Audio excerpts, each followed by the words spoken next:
Okay, Israel. Hope everybody's having a good day. It's like countdown, man. We're about to hit March very soon.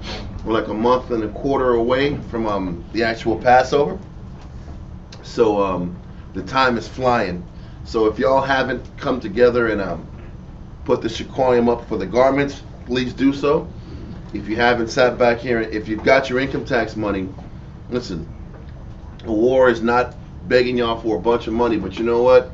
We still have to support VA and help get the shekoyim they need for the Passover situation. So y'all, a portion of your money, if you give it, would go straight to that to the Passover fees and the Passover funding. That still has to get done. Ain't talking about money, but money is the defense, like the scripture says.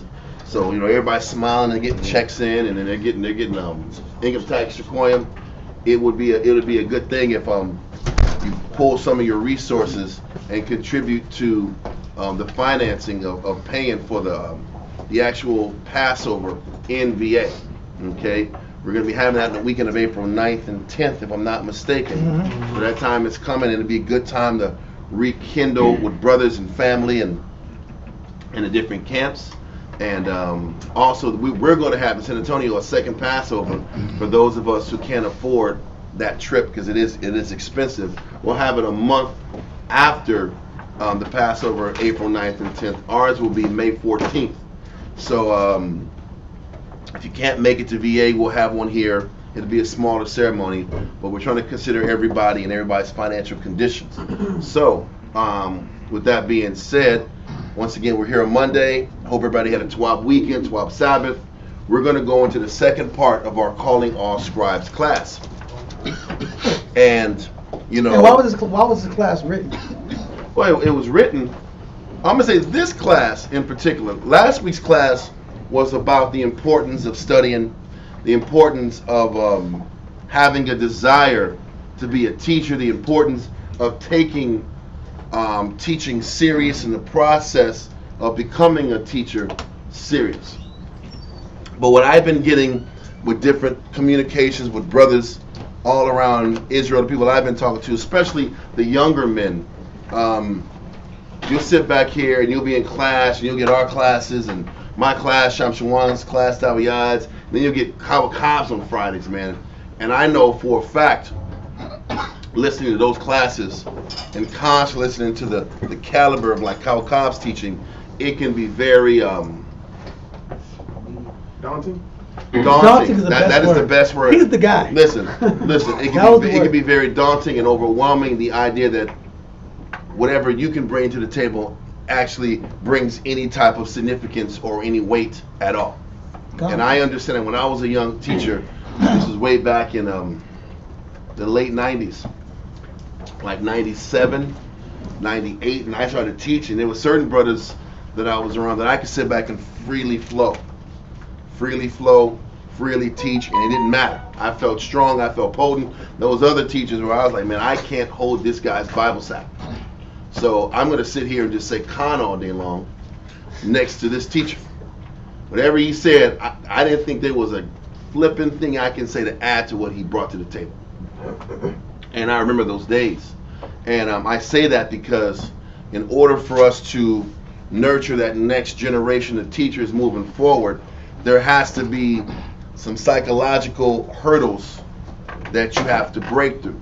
And you're saying that there's already a barrier to desire to disseminate the wisdom of God and the Bible to your people. That's a barrier in general. Yes. To stop being a selfish individual or stop sitting here living just for myself and go from living for self to living to disseminating the word of the Lord. That's one barrier. And that was last class. Last class was about coming out of self to disseminate the word of God to our people. And then once we get past that, then getting to the point where do you think that your words actually matter? That your message matters, that your view on the scriptures matters. And we're going to go into scriptures that kind of help mold that confidence, scriptures that kind of teach you the mind frame you're supposed to have as you're progressing to learn how to be a teacher, or to be a person whose life is about representing this word in word and in action. And also we're going to be talking about real life common issues that I've seen men deal with, and even myself and other brothers I've worked with experience as they're learning to become teachers. So we're going to go into all that, and hopefully, I don't think there'll be enough time, but we're going to do our best to kind of encompass everything into this class today. So what we're going to do before we go into the actual verses, I want to go into the definitions. We're going to go into the Webster's 1828, and we're going to go into the word study. Because the last class we went into scribing, right? We defined scribing, and it was a man of learning, one who reads and explains the law. So it was a person who teaches and explains the law. But before we can even get to being that lawyer or that scribe who teaches the law, teaching men and women, even women, not that you're going to be responsible for breaking down Revelations 13, but having a grasp of the scriptures for yourself will sustain yourself and help other sisters who need guidance and counsel themselves. Because it's important for you to know the scriptures as well, because you're a future mother of the church. We can't sit here and play games and act like we're not going to age and we're going to be 20 forever. We're going to sit here and just have these young faces forever. It's not going to happen.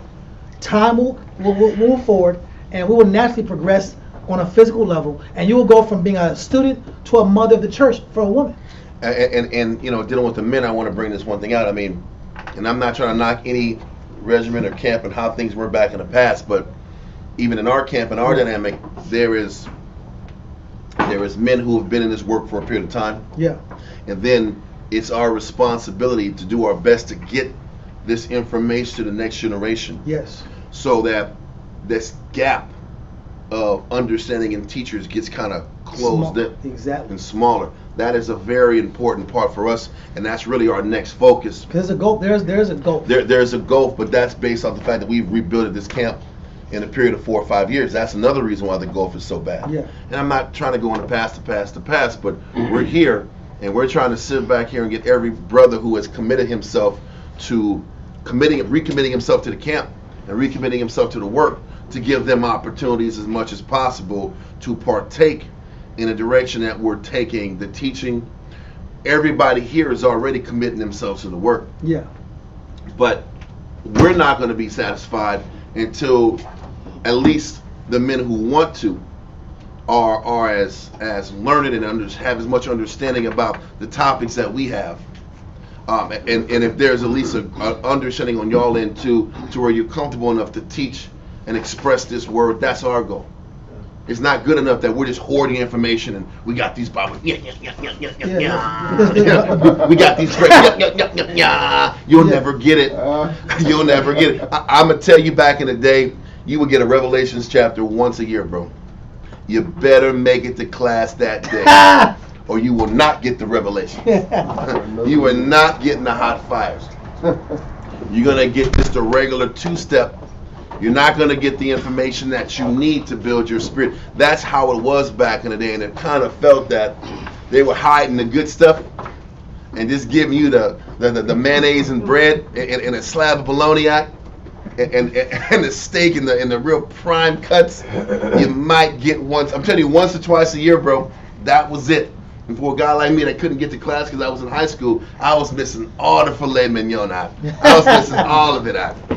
Point is, I was in long enough to get it, and I got it when I made the decision to leave LA and go on the road and commit my life even more to the work. But we'll get into that later on. So let's get the definition of scribe. We're gonna go into study. The first one. We're gonna go and do the first one. Then we're gonna do the second. Then the first and the second, and then 4 and 6 too. So 1, 2, 4, and 6. We're going to start off with 1 and kind of get into the scriptures of it. So let's do 1. Study. Study, 1828. Literally, a setting of the mind or thoughts upon a subject. Listen, this sounds like a very simple topic. Literally, a setting of the mind or thoughts upon a subject. Read on. Hence, application of mind of books. to arts or science, or to any subject, for the purpose of learning what is not before known. Listen, this sounds pretty rudimentary and clear with the explanation. Literally a setting of the mind or thoughts upon a subject. But what is the problem with this number one definition? It's not applying. There's no applying. Not that necessarily. What you got? It depends on the individual. Like, what is their mind doing while they're receiving the information? And that's the thing. I have come across in a lot of young people that are trying to learn that they have problems setting their mind on one subject. How long does it take each, and this is hypothetical, how long does it take, brothers, to lock in and even zone in on one thing? A lot of men have that problem. Women too. But this is one of the rudimentary aspects of being a student and being a good studier. How can you be a good student if you can't zone your mind in ample time to receive the information? So this is why when I see brothers sitting back here studying for 15, 20 minutes, I know they're bullshitting. And I know they didn't get anything that day in class. Or I know they didn't get anything out of their study session. It ain't going to happen. Because how long does it take for each and every one of us to zone in? To take their bathroom breaks, their restroom breaks, unplug. How many of y'all try to study and looking at snaps? Yeah. You're looking at snaps and you're looking at them, whatever the hell it is. That's even worse. That TikTok's getting you like, and there's no focus. Instagram, your mind is gone. And then you sit back here, then you're thinking about your personal problems, your life, then you're wrestling sleep spirits, then you're hungry, then you're going through all these different varied emotions. Listen, this is a real thing, and this is why we can't even get to the point where we're efficient studiers. And if we can't efficiently study, how can you get to the point where you can effectively teach? So each and every one of us has to get to the point where they can corral their thoughts, their impulses, their emotions, their mind, and get locked in. Their personal life. Because a lot of times when we're studying, your personal life is calling you as you're studying. Yep. That's a part of it too. But which means what? If you really want to be in a position to effectively grasp the Most High's word, are you willing to tune out all the noise? A lot of brothers don't put the work in enough to tune out the noise to even be willing to receive the information. This is why we tell men all the time that your life has to be simplified if you want to retain the word. We already come from a world, it's like a damn ADHD society. We come from that. Wasn't that way before. And I'm going to say this. People always had, they call it different words, man. People have always had ADHD, but the idea that there's so many different stimuli around here for us to get caught up into really clouds the word. It really suffocates the understanding of the word. And if you can't get to the point where you can focus on a subject, we can't get to focus on a subject. How do you expect to retain information if we can't lock on a topic? So a lot of us sit back here and we're just burning hours looking at words. How many of us do that? Yeah, you don't got to raise hands and out yourself. But this is something that I know. Like, oh, damn, I was the only person who went. Damn it. Nobody else I thought this was a group thing. Isn't it all of them? I thought we were all supposed to be doing this. What am I saying? I'm saying something that each and every one of us has to work on. Some of us it might take us 30 minutes to lock in. Yeah. That means you got to sit back and prepare for a 2-hour study session. Just to calm down. Every day. Just to calm down. For myself. Or the calming down process. Yep. To get into Bible mode. The Bible mode is, for me, when I'm studying the Bible, everything is like slow and relaxed and clear. Yep. But you got to fight to get into that mode. Exactly. If you're not willing to fight to get into a mode where you can even retain information, this is partially why you forget your information. This is why you're not confident in the information that you have. And this is something that if y'all don't work on it, you're going to keep missing the boat when it comes to understanding and getting strong in the scriptures. So read the first definition again. Study, 1828. Literally, a setting of the mind or thoughts upon a subject. Key point, the setting of the mind. Yep. The placing of the mind. When I was young in the scriptures, Pastor Juan said the first thing he ever taught me. He invited me to his house, to his crib. His rib made some phenomenal food. He made some Chinese food, some Chinese type meal. And then he told me a scripture. It said it was in Proverbs. He said basically you have to attend. The scripture says attend to no understanding. Yeah, is it the scripture? That's partial. That's part of the next definition. But you're good. Okay. Well, it said attend, Yeah. and he said, listen, if you want to learn the Bible, you have to attend. You have to be there. You have to be there. You have to be present. And I was like, oh my God, because I'm like, I thought you just be in class and the scriptures come inside you.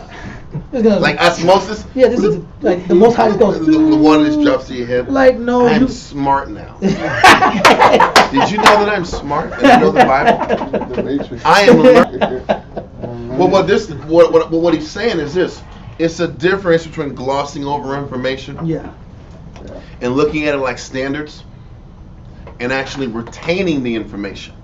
A lot of us gloss over information. You'll read a verse, but and also people think it's about memorization. How do you remember the verses? Well, everybody isn't necessarily going to be that concordance guy. Because if I say, because I had an ability back in the day to sit back here and I could see the page where the verse was on. I could see it was in the right-hand corner. Okay, this is in John. I might not know exactly where it is, but it's like bottom left-hand corner. A couple flips, it's on the left. I had that ability. I'm not as dope anymore on it, but I used to have it really good. In like 18, 19, I was. Point is this: everybody's not like that. So trying to sit back here and put everybody on that mindset, you're gonna defeat a person. You're gonna make a person feel they can't keep up to what you can do. So what you do is, it's about understanding the material. Do you understand the information? But you're not going to understand the information if you're not setting your mind and quieting the things around you to get good information in your mind. Now, you can also do this in school too, sir. Hello? You can do this in school. Because if you practice this in school, it'll be that much more easy to transition when you get yourself to the book. Yeah. So this is something you can actually learn from a lot too. How to digest information, how information can stick versus just going in and going out. Because that's how school kind of teaches you. School kind of teaches you regurgitate, get it in, get it out, and then get it in, get it out. Let me cram real quick. I know that's how it was in school for me. Cram. Yep. Listen, especially if you had a good memory, you can cram 15 minutes before class. You good. You got a B. You can skate BS through school, and you can sit back and cram for an hour before you won. That's how I used to do it. That's how I got through high school. And everybody talks about those A students, those really good, they're just great students. They were the scammingest, cheatingest, crammingest, study before class people you ever meet. Was everybody really in class? Oh, I gotta study. Shit, they're like, what? You know this? What'd you do? Oh, you that? Boom, boom, boom, boom, boom, boom. Cool. That's how the AP students used to be. Just an FYI. They were good at memorizing and they were good at learning systems. But not by heart. That didn't make people smart. And that's why even in Most High, there was a saying or writing, and I think it was Matthew Henry said, just because you're smart and you can get information doesn't make you spiritual. And a lot of times people who might be academically sharp doesn't mean that they are the person or the persons who are supposed to lead. And I say that for everybody. Just because you might not have been the top of your class doesn't mean that you're not capable of receiving this information and it's sticking in. But the problem is this: everyone is still responsible for locking in and quieting themselves to get settled into your topics for it to stick. Read the definition again. Study. Literally a setting of the mind or thoughts upon a subject. Too many of us don't know how to settle their mind. Another word for settling your mind is meditation. Go to Joshua 1 and 8.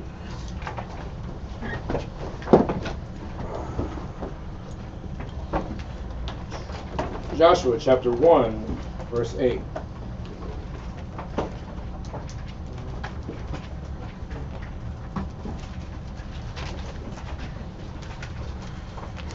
Read it. This book of the law shall not depart out of thy mouth. And we know the book of the law is not just the 10 Commandments. It's the understanding of what happened to Moses. It's the understanding of what happened to the Hebrews. It's the understanding of why things happen the way they happen with Abraham, Isaac, and Jacob.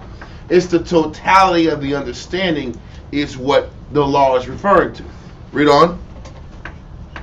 It says, but thou shalt meditate therein day and night. Because the reality is, how much time does it take for the message to stick?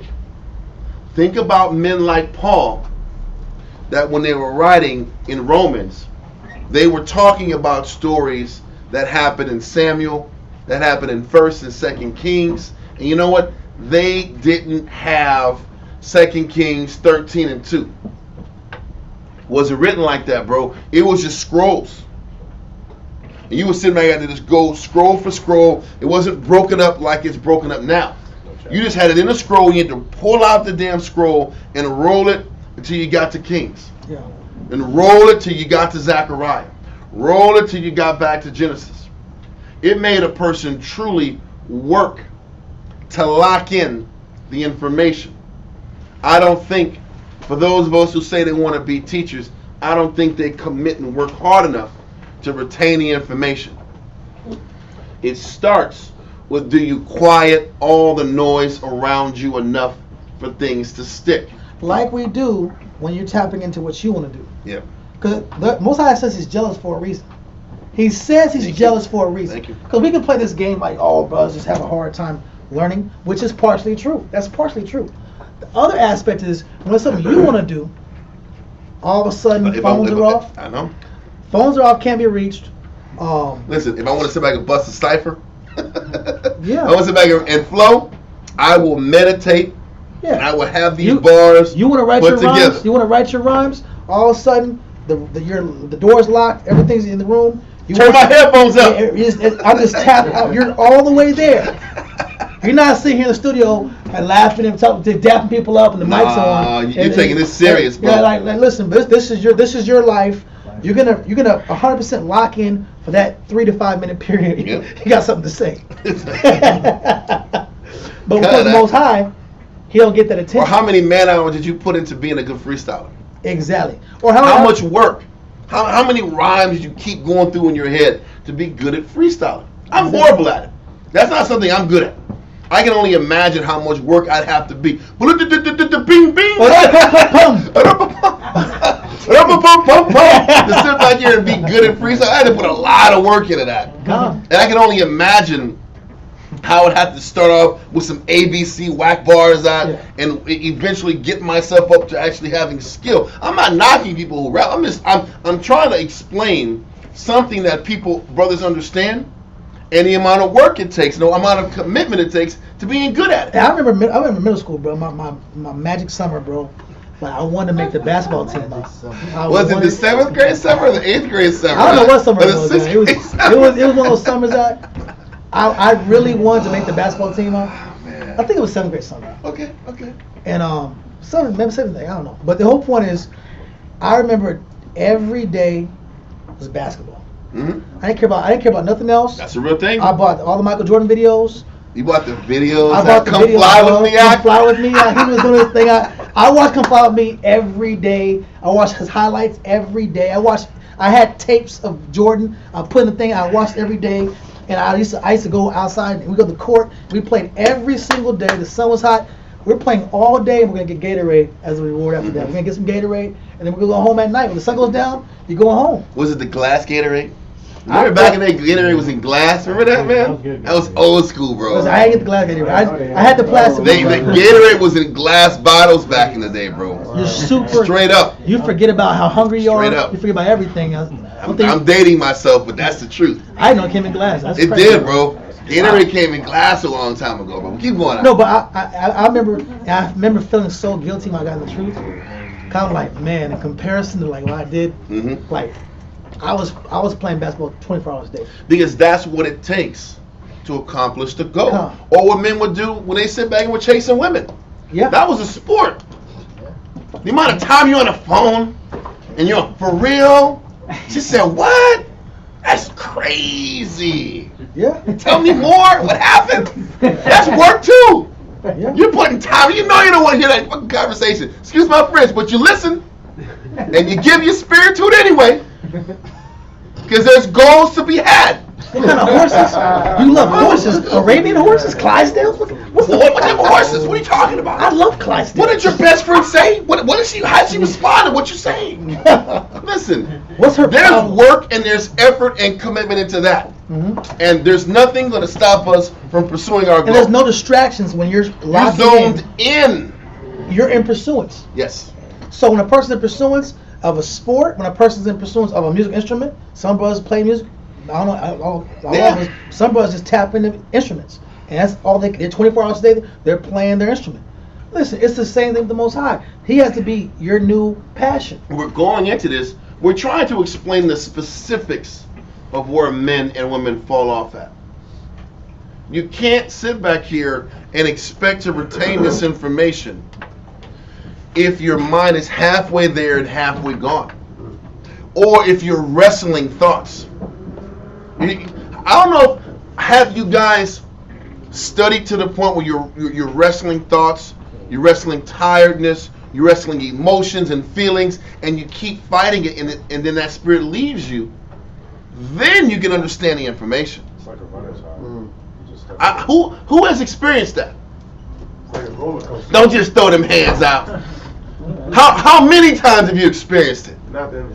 Okay, there we go.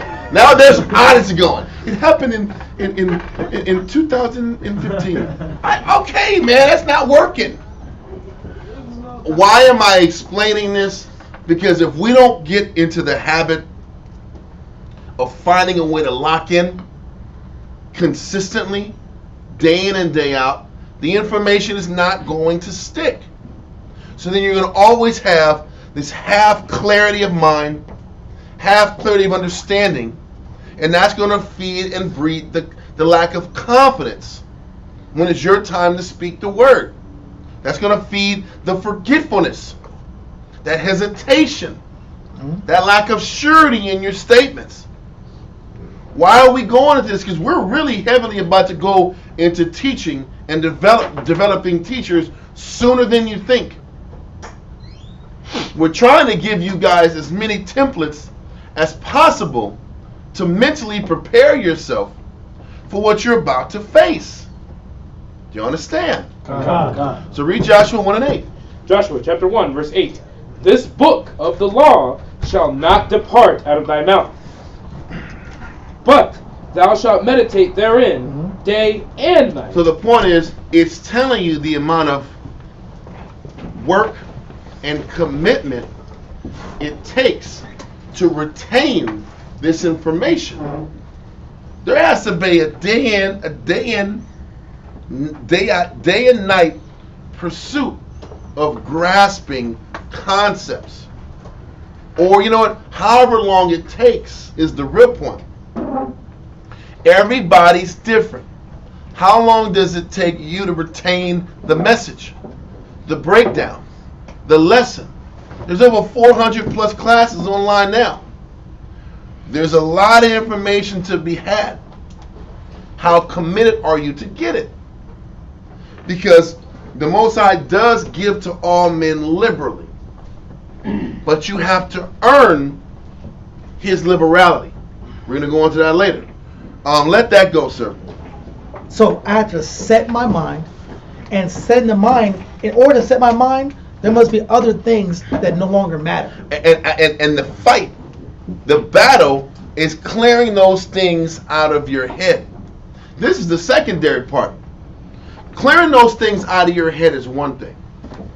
Getting to the point where those things are no longer a challenge is the ultimate goal.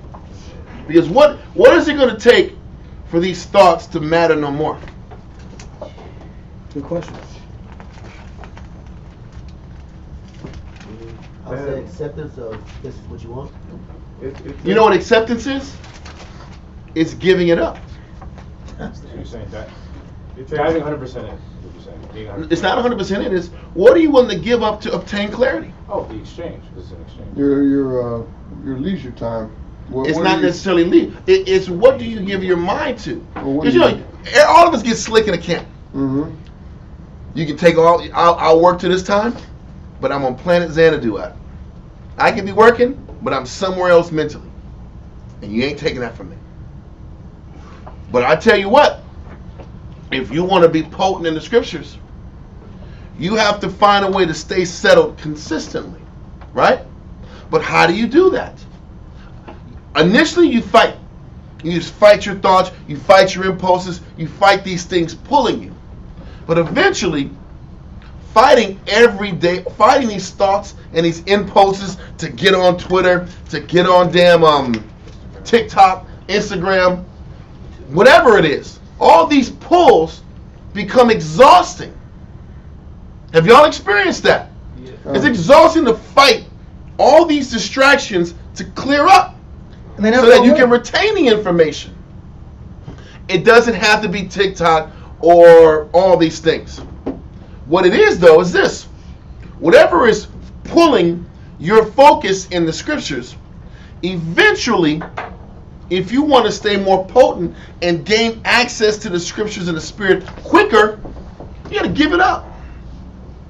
Give up those things that cause the delay, the 30-minute delay, the 45-minute delay in your clarity. It's unproductive, or we call it, sometimes we have classes called dead works. Yeah. Every so often, a class called dead works.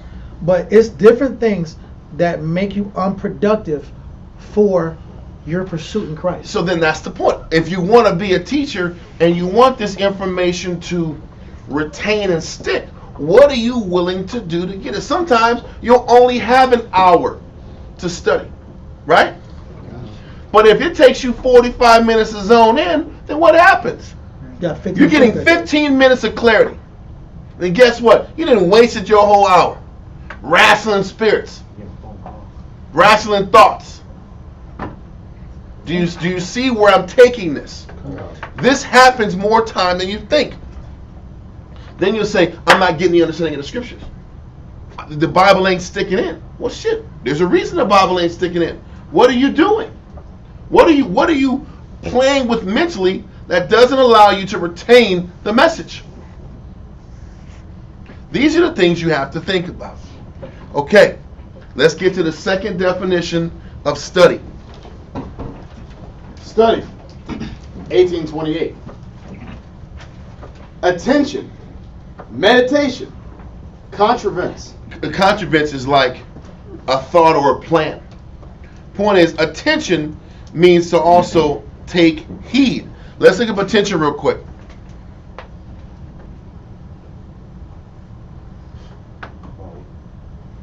Attention, the act of attending or heeding. So when Sean was telling you about attending, yeah, he's telling you about taking heed to something.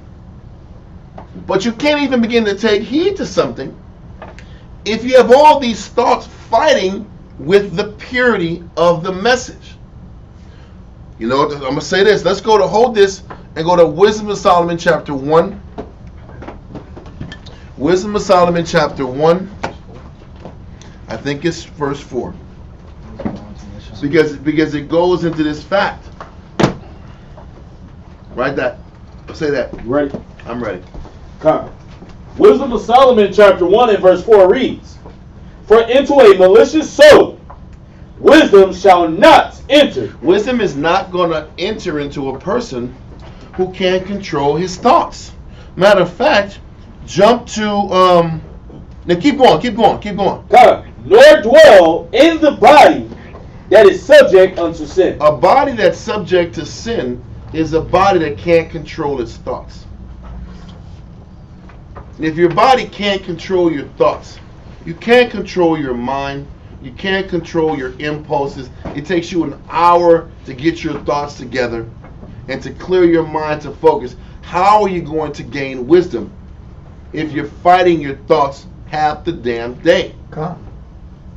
These are the reasons why the message doesn't stick. While you're sitting back here going through the motion of studying, but it feels like it's in vain. We're trying to help brothers understand where the disconnect lies.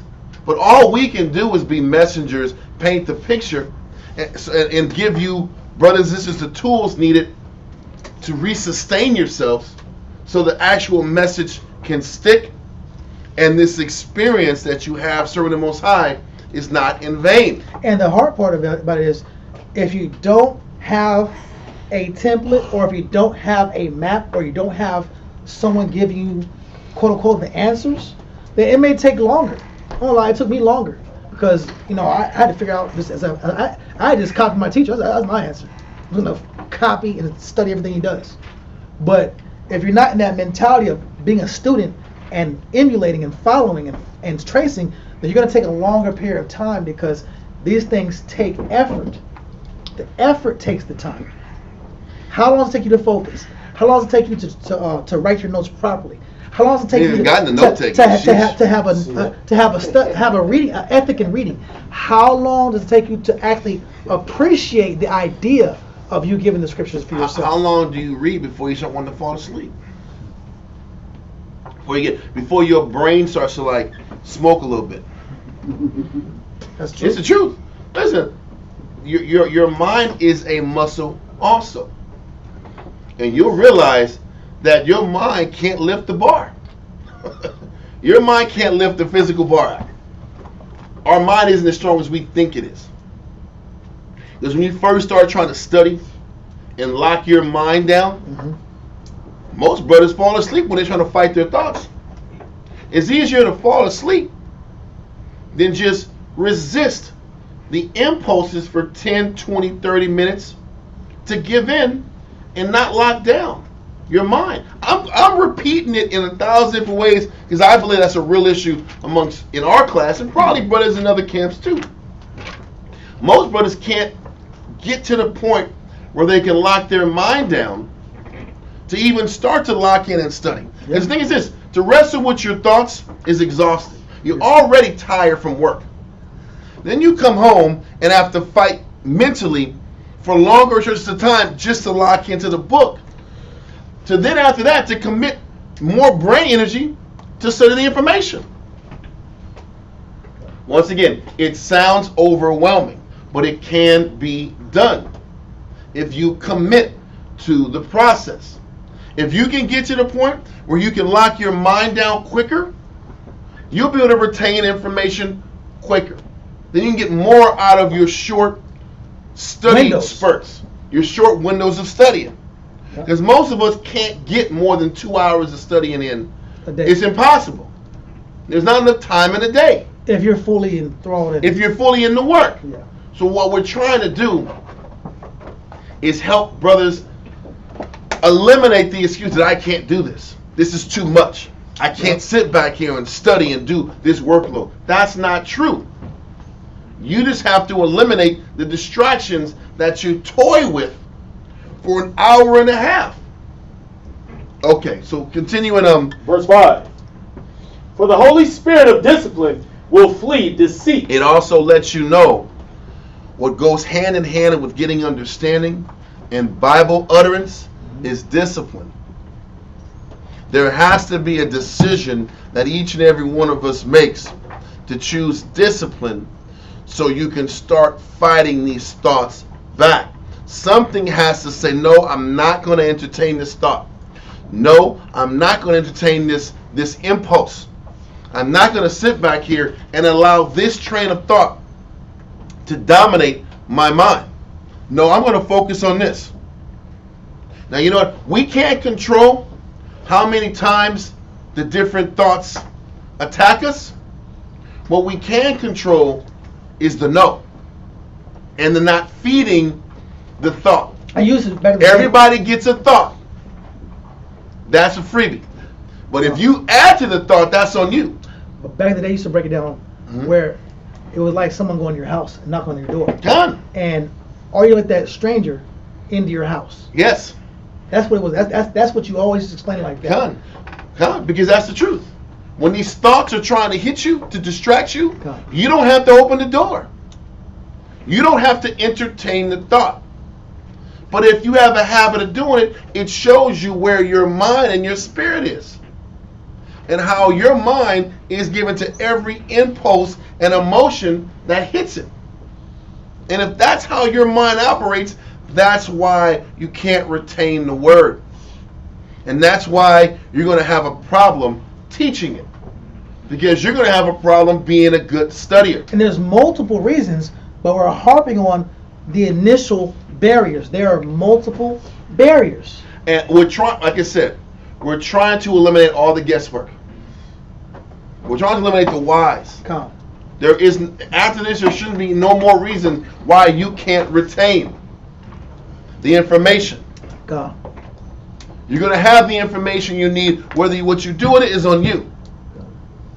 Okay. So read verse 5 again. For the Holy Spirit of discipline will flee deceit. You know what deceit is? It's every thought that takes you away from your task. Yeah. Wow. The Holy Spirit of discipline will flee deceit. Because all these different thoughts that bombard us when we're trying to focus, they're just misdirections. They're lying spirits to take you from what? The task at hand. Getting the wisdom. Read on. And remove from thoughts that are without understanding. Exactly. But this is the process. Yeah. You have to use discipline to remove thoughts that are without understanding. Thoughts that are without understanding is folly, distractions, TikTok, damn Instagram, novelas, whatever the hell it is. YouTube, anime. Brothers will binge the cuss out of anime. I've never realized that these anime shows, there'd be like 200 episodes. What the hell is going on with 200 plus episodes? They're like 15 minutes, right? They're like 15-minute shows. How in the hell do you squeeze in 200 episodes? Don't make it work. You gotta get in and They think it's spiritual. They think they're getting something out of it. Well, listen, man. How can you get the Bible? No, it's straight carnal. Okay. How can you get the Bible dilly-dallying with some guy that's running like 40 miles an hour with a knife behind him? He's going too damn fast. How fast are these guys, huh? They're running off 4-1s and 4-2s, huh? There's a damn football team out there, all quarters, huh? All shut down quarters. They jumping like 15 feet in the air. What the hell's going on here, huh? What am I watching? I'm getting distracted with what I'm watching. And you know what? When you start binging like that, it's hard to lock back in the book. Listen, your brain is gone, bro. Your brain is gone. That locked in part of the brain, you can forget it, bro. You're done. You're done for the day. You lost. You lost for the day.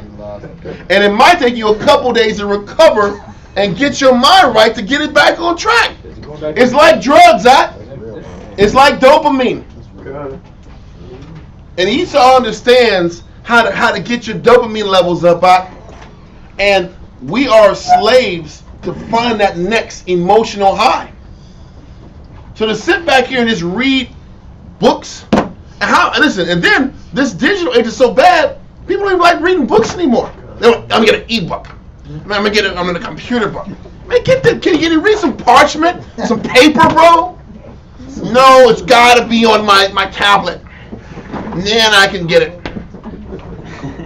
But even the idea of paper and books, it's like the 80s, bro. But that's not good. What you gonna say? Hey, they made it even worse. I just saw it on TikTok.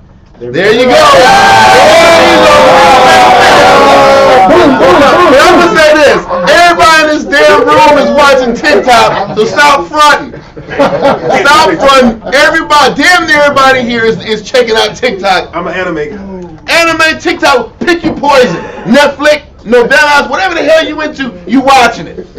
What you gonna say? Hey, but what they're doing is, instead of reading the Bible, this guy's creating a game that simulates the Bible. So you can play the Bible. Also, too, they got characters like you can play like Snoop Dogg. Like he's like the narrator In the Bible? Yeah, they make it fun. He's like Who's you Moses, can do Kevin Hart, you can do Snoop Dogg. Who is this guy? And you're not getting anything. Everything is clickbait and likes and flashing and emotions, and there's no locking down, quieting your mind, and fixating on the scriptures. Which matters the most? Which is everything. Which means what? If brothers want to be better teachers and students, you better learn how to unplug for long stretches of time. Who's prepared to do that? Oh, yeah, I want to serve the Most High. I want to teach His Word. Okay. You ready to put the work in and truly take heed to what it takes to get the information in? Read verse 5 again in Wisdom of Solomon chapter 1. God, for the Holy Spirit of discipline will flee deceit. In order to gain wisdom, you have to have discipline. Which means in order to lock your mind down, your thoughts, your emotions, your distractions have to get removed to lock it down so the spirit of wisdom can enter. He's telling you, the more things I got in my head, I'm not going to get the wisdom. I'm not going to be able to grasp the understanding. If you don't understand something, how can you teach it? If you don't understand something, how can you teach it? How can it become yours? This is why a lot of times when young men teach, their words are surface. I remember when I was really young, I would teach, and my word would be like this. The Most High said this. It'll fall right off the. It's because our study habits are so bad, and we don't retain the information, and we're not truly able to understand what we're bringing out. Then you're looking all weird in the mic like a deer in the headlights. Listen, we have prep classes like this, and the Most High is really, really, really powerful. I don't know what to do with my hands now. This is how brothers be rolling when they're on the mic, when they have to sit back here and teach the word. So what we're trying to do is tighten things up and get brothers to figure out how to get past that mental block. But the mental block is a lack of discipline, to be completely honest with you. So are we done with verse 5? And remove from thoughts that are without understanding. This is what keeps us from getting understanding. Yeah. There's a bunch of thoughts that are without understanding that keeps bombarding your mind. Read on. And will not abide when unrighteousness cometh in. Listen, when we start entertaining negative thoughts, you start losing your focus. Yeah.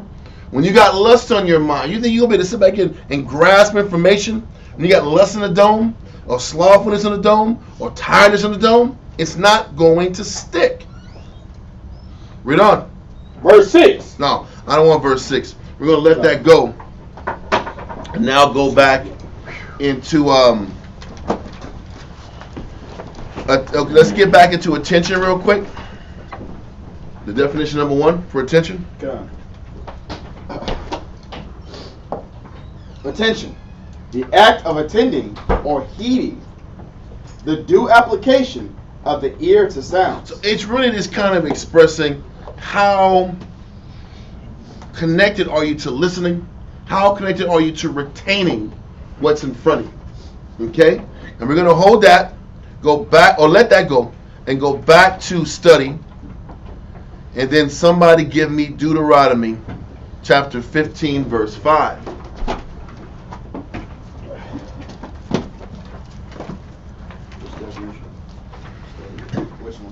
It was number 2 for study.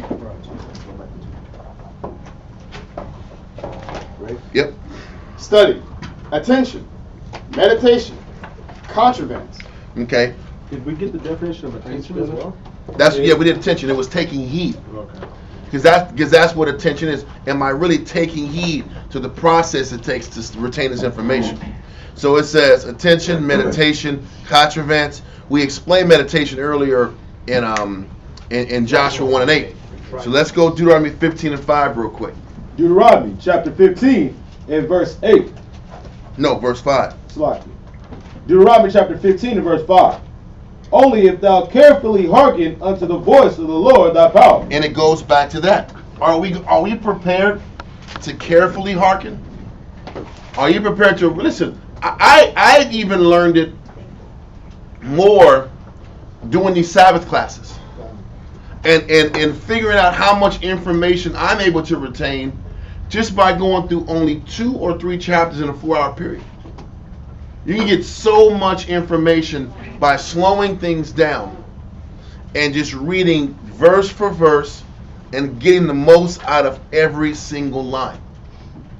And we're better off as a school and a camp going 2 or 3 verses at a time and actually understanding something than to rush through chapters. Because a lot of times when we're studying, we rush from one verse to another, but we never truly get the understanding of something. Because men feel like I'm not retaining, or I'm not getting as far as I would like to. It's an illusion of, well, I read 3 chapters, so I learned something. Mm-hmm. Really, you read 3 chapters, you got a surface understanding of the idea. But if you're getting in 2 or 3 verses, point for point, you're getting depth. And depth matters more than being surface. Because depth is just understanding. Yeah. What are we trying to explain? A lot of us are in a rush to gain information. But what good is getting information if you don't understand the information? If you can't reteach the information? How many of us I can sit back here and I can read a verse for myself and it makes sense, but when I have to explain it to somebody else, it doesn't make sense? How many of us experience that? If we're honest, a lot of us do. It means we really don't understand the material. We somewhat get it, but we don't get it. And this is where we fall short in our teaching ability. This has nothing to do with trying to be like a war, Shamshuan, Dawiyada, Kawakaw. This is about, can I sit back here and go line for line, and I can explain these verses line for line. If you can't explain a verse line for line, then you really don't know the hell what you're doing. Because when we're sitting back here critiquing a person on the podium teaching the scriptures, if you can't explain it line on line in your own words and not being in a war parakeet, then all of a sudden, now I know you understand. Now nobody's notice, we're not here to teach brothers to deviate. It's not about deviation. But it's about, do you understand the material enough to explain it out of your own mouth? But you see how quiet your surroundings have to be? How you have to use definition work? A lot of our brothers can't spell well. And I'm not knocking anybody. But if you don't spell well or don't understand words all the way, this is why you got to take the time to have a dictionary right next to you. And a lot of times, listen, I'm not going to lie to you, in certain chapters, I got to read up multiple times for it to make sense. Have y'all experienced that? God. Because you can sit back and start in the middle of a verse and you don't know what the hell you're reading. You can front and gloss over and go to the next line, or just focus on the part that makes sense to you. But your ass will get exposed doing it that way. Like, oh, yeah, I'll get back with y'all on that. I just got to meditate on some things. No, you don't know it, my guy. And everybody in the room knows it, and you know it, and you're fronting. What's the point? Taking the time to read up, because when you're stumped on a verse, you got to read up in context. Sometimes you got to read 2 or 3 chapters up to get the context of a point, and then it starts to make sense. Then you start going to concordance work, 1828 definitions of dictionaries. It takes a lot. It takes complete quiet, and nothing else matters in order to get this understanding.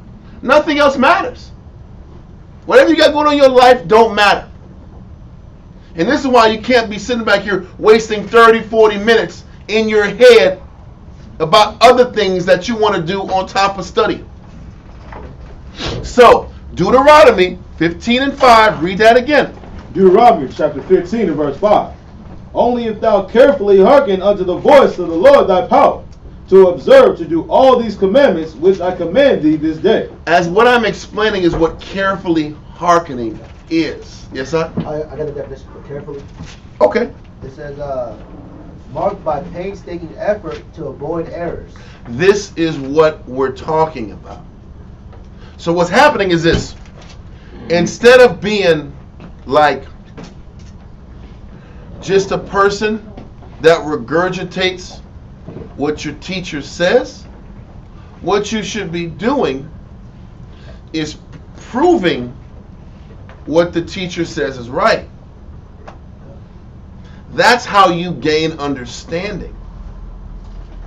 You gain understanding by studying the chapter in context, sitting back here looking up definition work, looking up the history of whatever circumstance you're reading about, different levels of commitment so you can understand why the teacher would say what he said in that verse.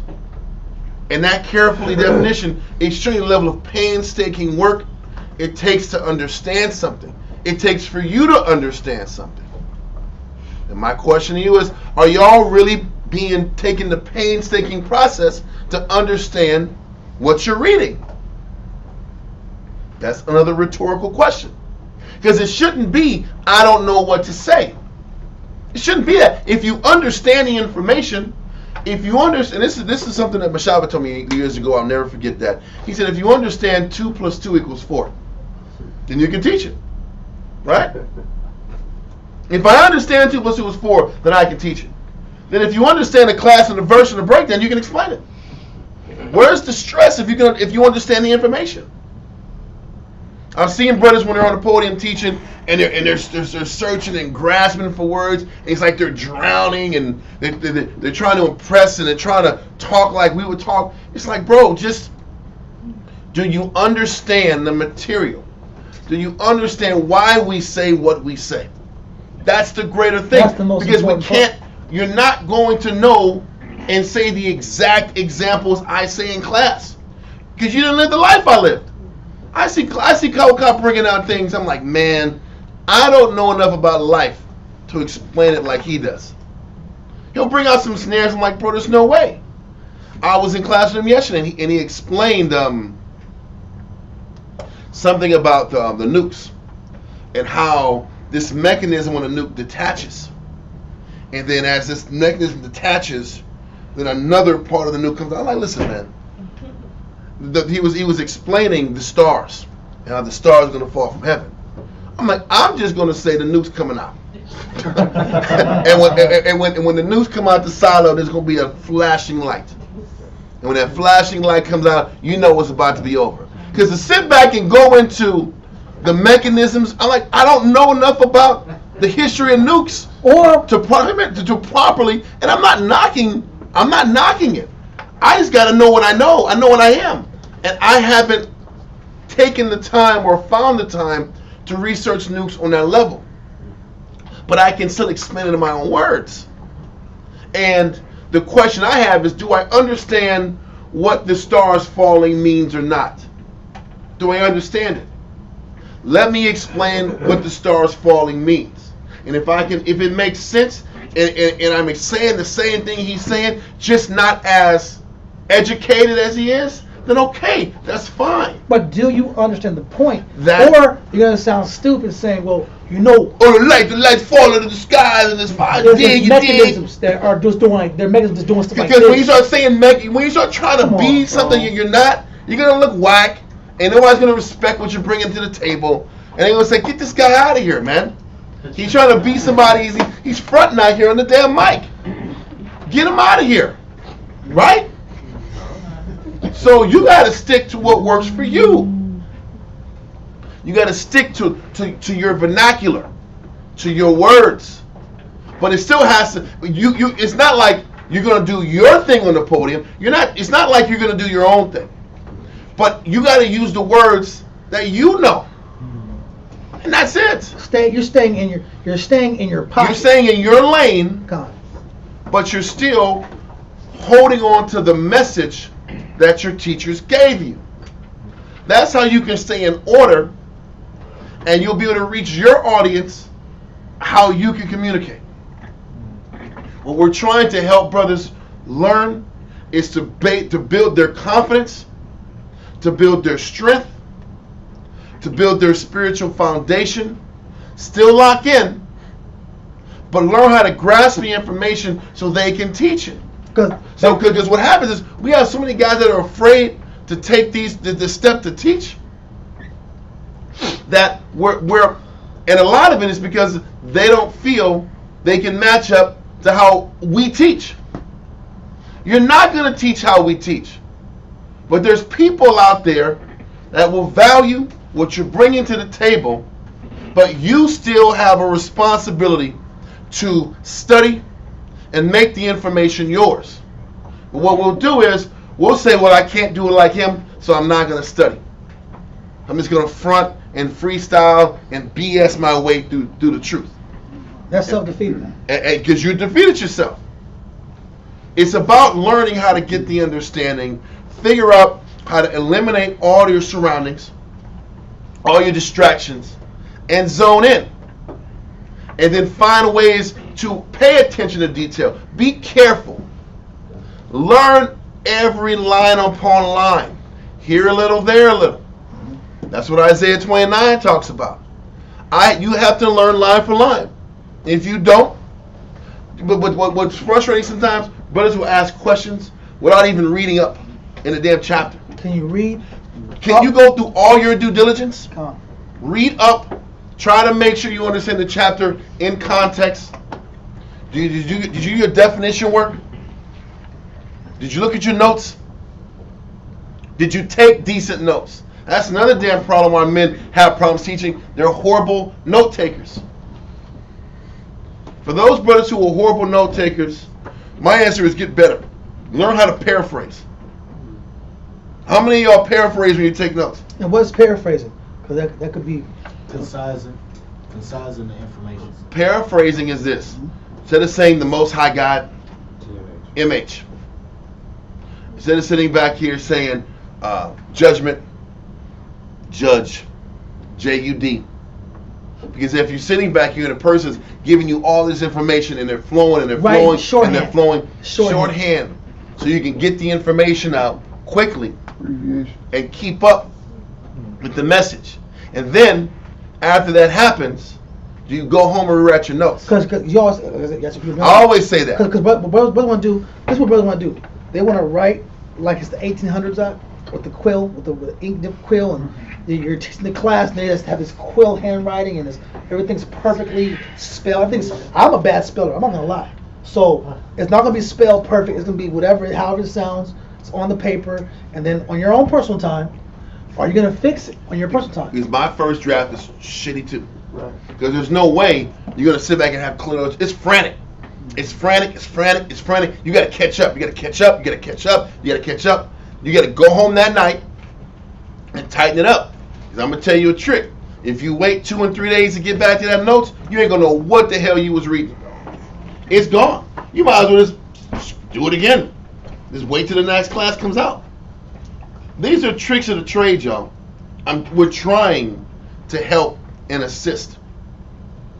Redo it no later than 2 days. Because you'll forget it. You'll forget the information. You won't understand why this verse went to this verse. And why that verse went to that verse. Because that's part of how you understand your class and your information. Why did he go from here to here? That's important. You see, man, going through class, why did the war of Shams one night we had pull this verse and then the next verse in consecutive order? That's what you should be learning. When a person teaches you information, why? What was the understanding? How do I learn how to look at it how he looks at it?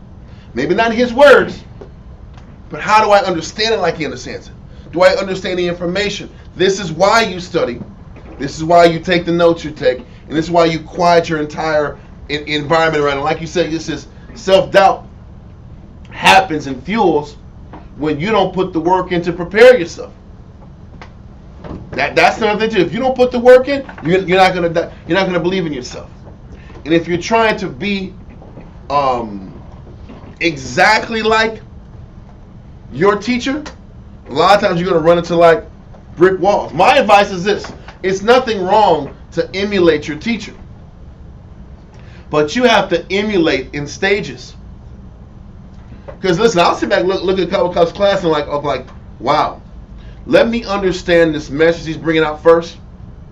And after I understand the message, then I'll learn strategy. Then I'll learn strategy and understand why he brings out things the way he brings things out. But I can't even get to strategy and how he put it together until I learn the information. That makes sense? Learn the information.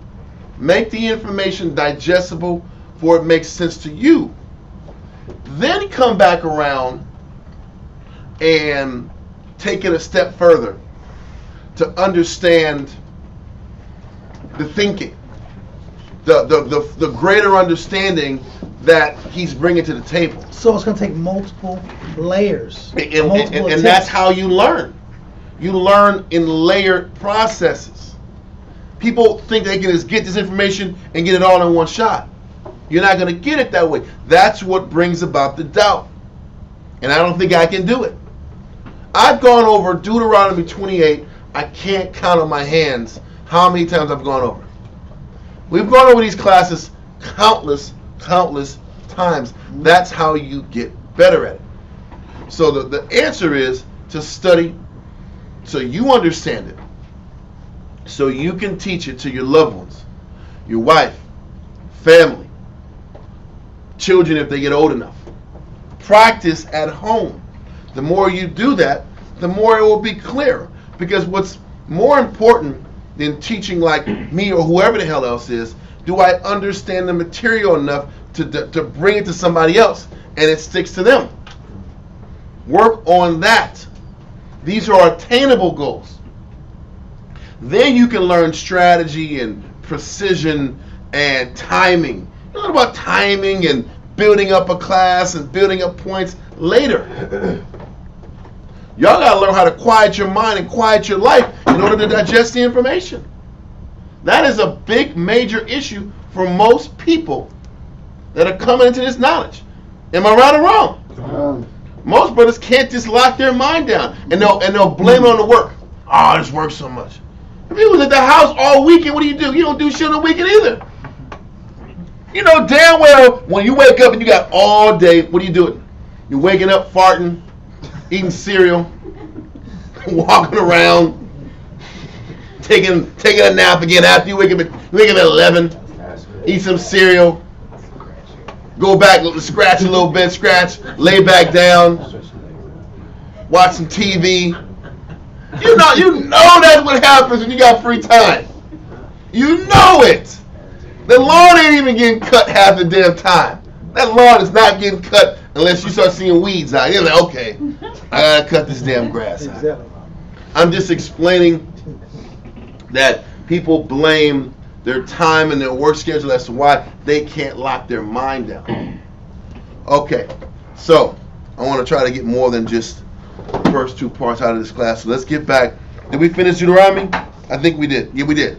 Let's go to definition. I really want 3. Let me see. Matter of fact, we did 2. Let's read 3. Yeah, let's read 3, but I want to jump to 6. Study 1828. No, I don't want 3. 3 was not part of the bargain. 1, 2, it 4, was 6. It was 4 and 6. How'd you know? 1, 2, 4, and 6. Because you told you said so. Oh, I did. Okay, there you go. Thank you. There you I wrote go. it down. See, sick notes. He's scribing his tail off. This man was focused. I'm messing with you. Okay, read number 4. Point 4. Subject of attention. So once again, that attention is that attending, that focus, that locked in mindset. Then give me number 6. So I'm pressing up pronounced that. It says deep cogitation. Cogitation. Cogitation. Let's look up cogitation. I think it was the one I chose was the act of thinking.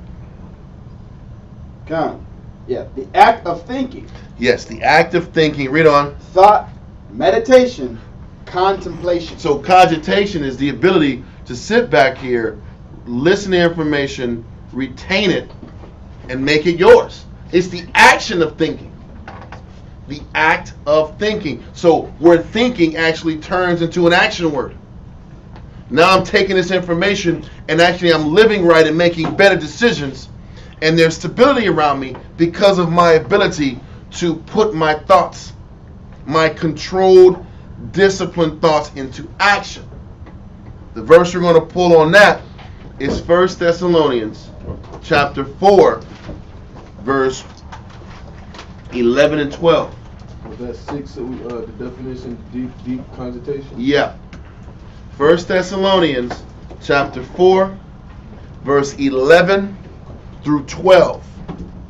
1 Thessalonians chapter 4, verse 11. Let me get it real quick, man. 1 Thessalonians 4 and 11. It's a simple verse, but the understanding isn't simple. Read that. And that ye study to be quiet. Well, so when it says that ye study to be quiet, does it actually mean you're studying to shut your face up? No. No, it's you're studying to sit back here so you can be under control. Your mind, so your mind can be quiet. Yes, sis? I was going to say something else that needs to be taken into consideration is your diet as well. Because if you're eating a bunch of processed food and junk, and you're not eating a balanced diet, then your concentration is also going to be off. You're right. I'm going to say this. You're 1,000% right. But I also know we were eating Debbie cakes and ramen and pita juice. And I didn't have an excuse. I know you were right. No. You're 1,000% right. But back in the day, our Israelite diet was pita juice. It was red pita, orange pita. It was that bad drink, that bad fruit punch drink. Tampico? No, it wasn't Tampico. It was pita. It was below Tampico. Listen, you see Tampico, and you go to the store. There was some other brands. It was red. It was red food coloring in the drink. What's that, sis? Yeah, I think it's that one. No, it wasn't foil on the top. That was delicious. It was just listen. We used to go to there was a Winn-Dixie in Miami, bro, and you didn't listen. It was Tampico, yeah, all those names, Welch's. They were at the top, and that was top shelf stuff.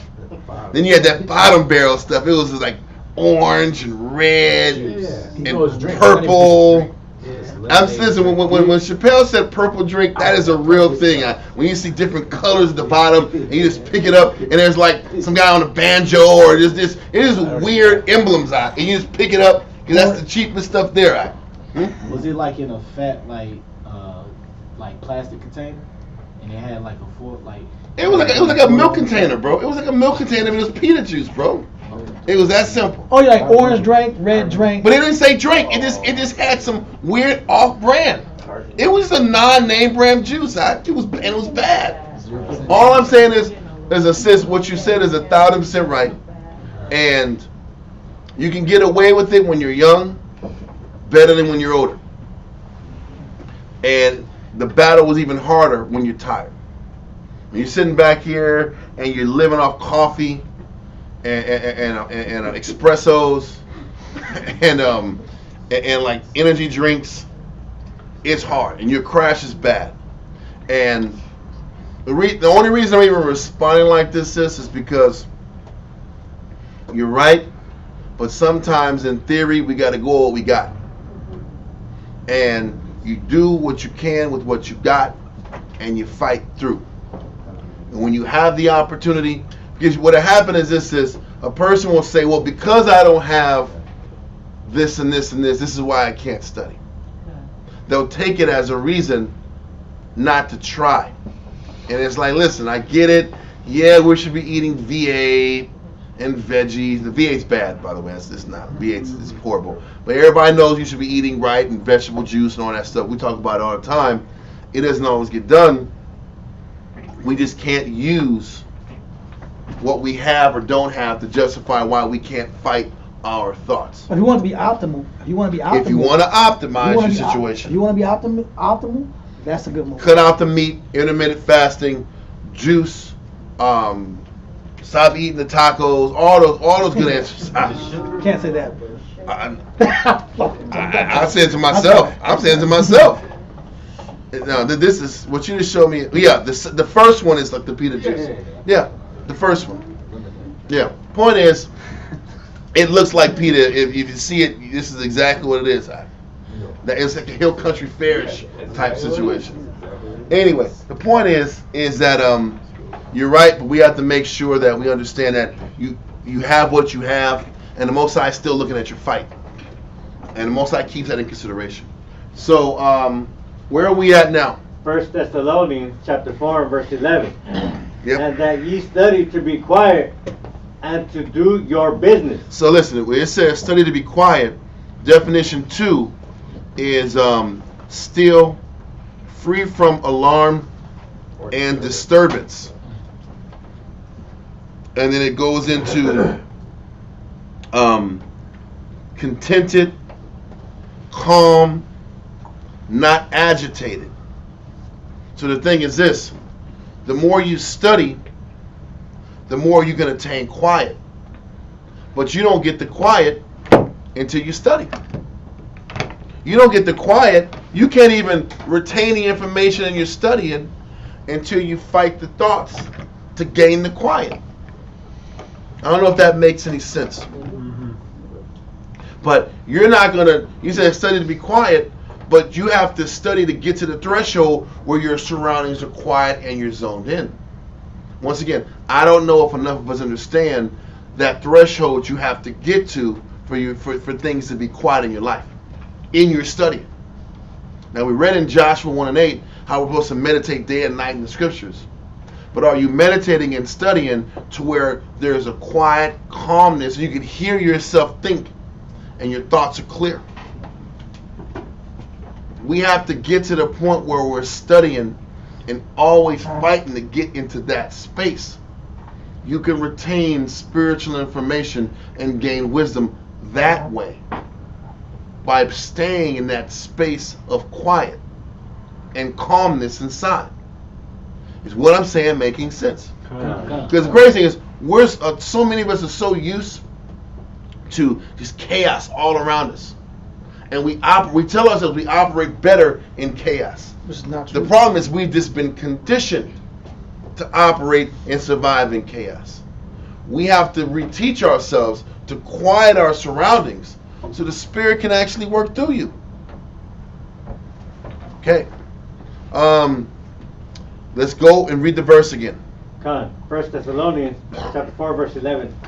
And that ye study to be quiet and to do your business. Do your own business. To do your own business. Because the thing is this, once you can learn how to attain that quiet and that peace, then all of a sudden you can be a lot more independent spiritually and not so spiritually needy. But a lot of times we're sitting back here living every day off of everybody else's spirit because we just don't know how to control our own thoughts and spirit. Yep. We're still too dominated by our emotions and feelings on a daily basis.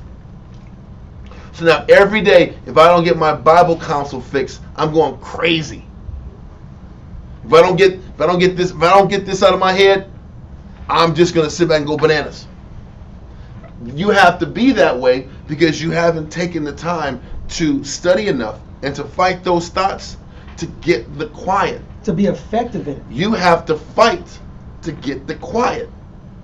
You have to, like I said, not let these visitors in and choose which thoughts you want to entertain to get the quiet.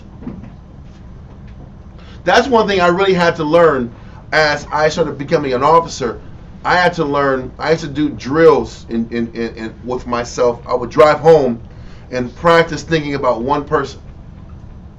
Because when you're young, your mind wants to bounce, and you listen to music, and your head bop, and you're going crazy, and you change channels, and your mind is like just bouncing. You see, ooh, what's over there? What's the lights? You're following lights, and you're just like a damn wild dog, just chasing sounds and lights and stuff. Best way to explain it, though. But the thing, what I had to learn how to do, I had to start calming and quieting my mind by just choosing one thing to think about from the time I left the class at school till I got to the house. It'll be a 25-minute drive, 30-minute drive. I said, I can do this. One thing to think about. And then you sit back here in 5 minutes, like your mind is going, boom, boom, boom, boom. Yeah. I'm serious. And it took a lot of fighting to learn how to zone into one concept. One thing, cut the music off, concentrate. Then it was, what's this one brother going through? What's this other brother going through? And I would just take turns thinking and meditating about what brothers are going through in the camp and just zone in on that. And I would learn to start fighting to choose, don't entertain this thought. No, I'm not thinking about that right now. I choose not to think about that. I choose not to harp on this. I choose not to meditate or feed that thought. This is not important. You have to tell yourself, my issue was everything's important. No, it's not. You're lying. Because the thing is, a lot of times everything's important because you want. You're a liar. Because that you want everything to be important. So I'm gonna focus on one thing.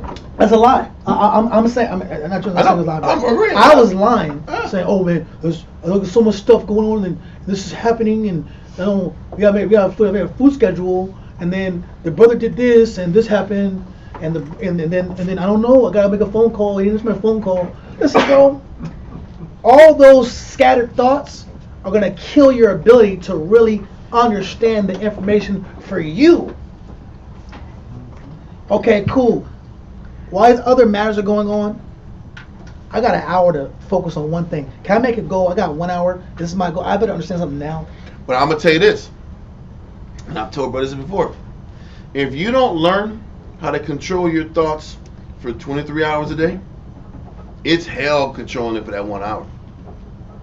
That's true. You better learn how to lock your mind down even at work and control your thoughts. And control how many things you entertain out of your mind. If you don't practice that mentality when you're free or when you're doing other things, it's hard to all of a sudden have your mind wander all these places and then now at whatever o'clock in the afternoon or night, now I'm going to focus. That doesn't work either.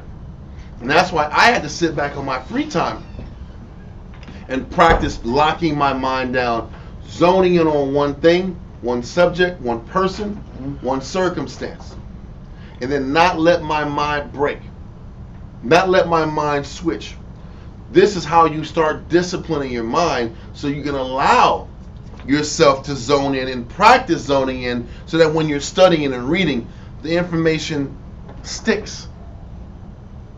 So you can't have two different lifestyles. You can't have two different approaches to life. You can't have two different lifestyles. You can't fake this. And what brothers are learning is you can't fake. You can't have a double life. You can't be doing what you want to do and then I'm just going to switch off. I need a break. You know, the break is deeper in. People think I can cool my mind out by leaving and running here and running the streets and having this fun. The answer is going back to your damn house and studying the damn Bible and sticking to what's in front of you. That's the answer. Answer ain't everywhere. I gotta get out. Why? So you can sit back and give your mind to confusion? Get out so I can entertain chaos? But I thought you're trying to sit back and lock your mind down and focus on the word so you can be more effective for your people. All these events and escapes doesn't teach you to lock in and zone in and focus up and retain the information and be potent for your people. Yep.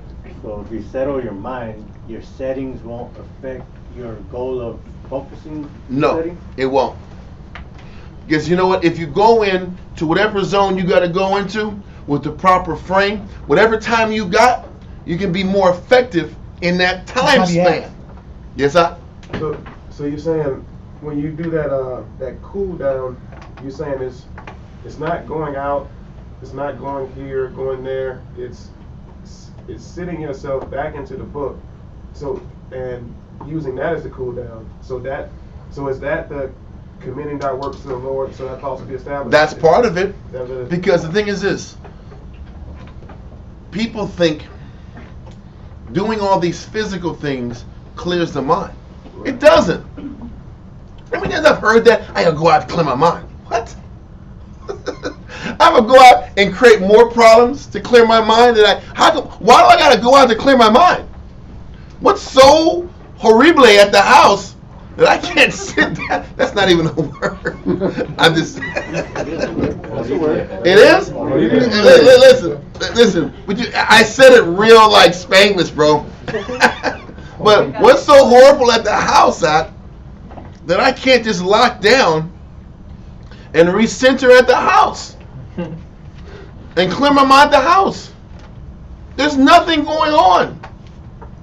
But it's our events create more chaos than what we need in our life. And this one wants into a malicious spirit, wisdom won't enter. All these little vices we tap into doesn't create spiritual clarity. It creates fuels more chaos. Here's what it is, man. If you're talking about, so using the Bible as a cool down tool, unwind. Right, man, that shouldn't happen overnight. It's like it's not easy. You're right. I gotta make this point. You gotta get a big Bible. You don't gotta listen to me. A big Bible? The size of the Bible? Listen, you gotta get you a big boy. Listen, get you a big Bible. I'll tell you what I know.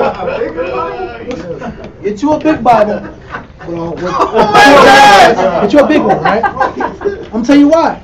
Because brothers act like they're gonna. If you already have a hard time studying, brothers gonna take 3 hours in one of these. Come on, man. Come on. You'll buy a big screen TV and watch your show for 3 hours, but you buy a little baby Bible and be like, oh, I've been reading for hours. You're going to focus on little itty bitty words for 3 hours. Stop lying. It's not going to happen. It's not true. But you can. This is real life application stuff, yo. You're not going to find this like in the scriptures. Get the bigger Bible. Get Eliminate the big your Bible. excuses. I read for 3 hours a teeny tiny Bible. It's not going to happen. You have to get you a big boy like this. Ain't got to be this one. Get your giant print, whatever your giant print is for your eyes. Where it's not a war to read. When you squint all day out, you're going to quit.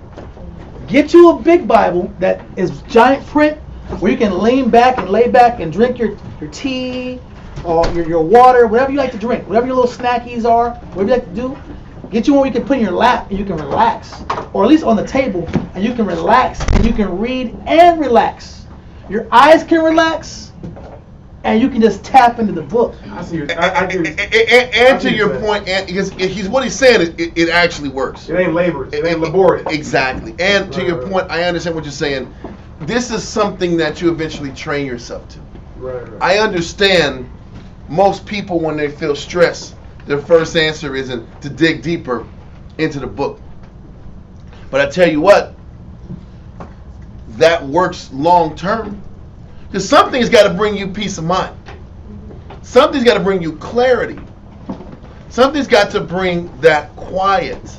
Right. What brings that spiritual quiet should be that victory after you continue to deny those thoughts, those impulses, those emotions, those feelings. We always read 2 Corinthians chapter 10. The weapons of our warfare are not carnal. Right? Mm-hmm. What are we supposed to be fighting? We're fighting imaginations. Right? Mm-hmm. That's what 2 Corinthians is all about. All these thoughts, these lies that come into our head to distract us from focusing on what the word is. This is the work. The work is, how do you get to the quiet? How do you get to the peace?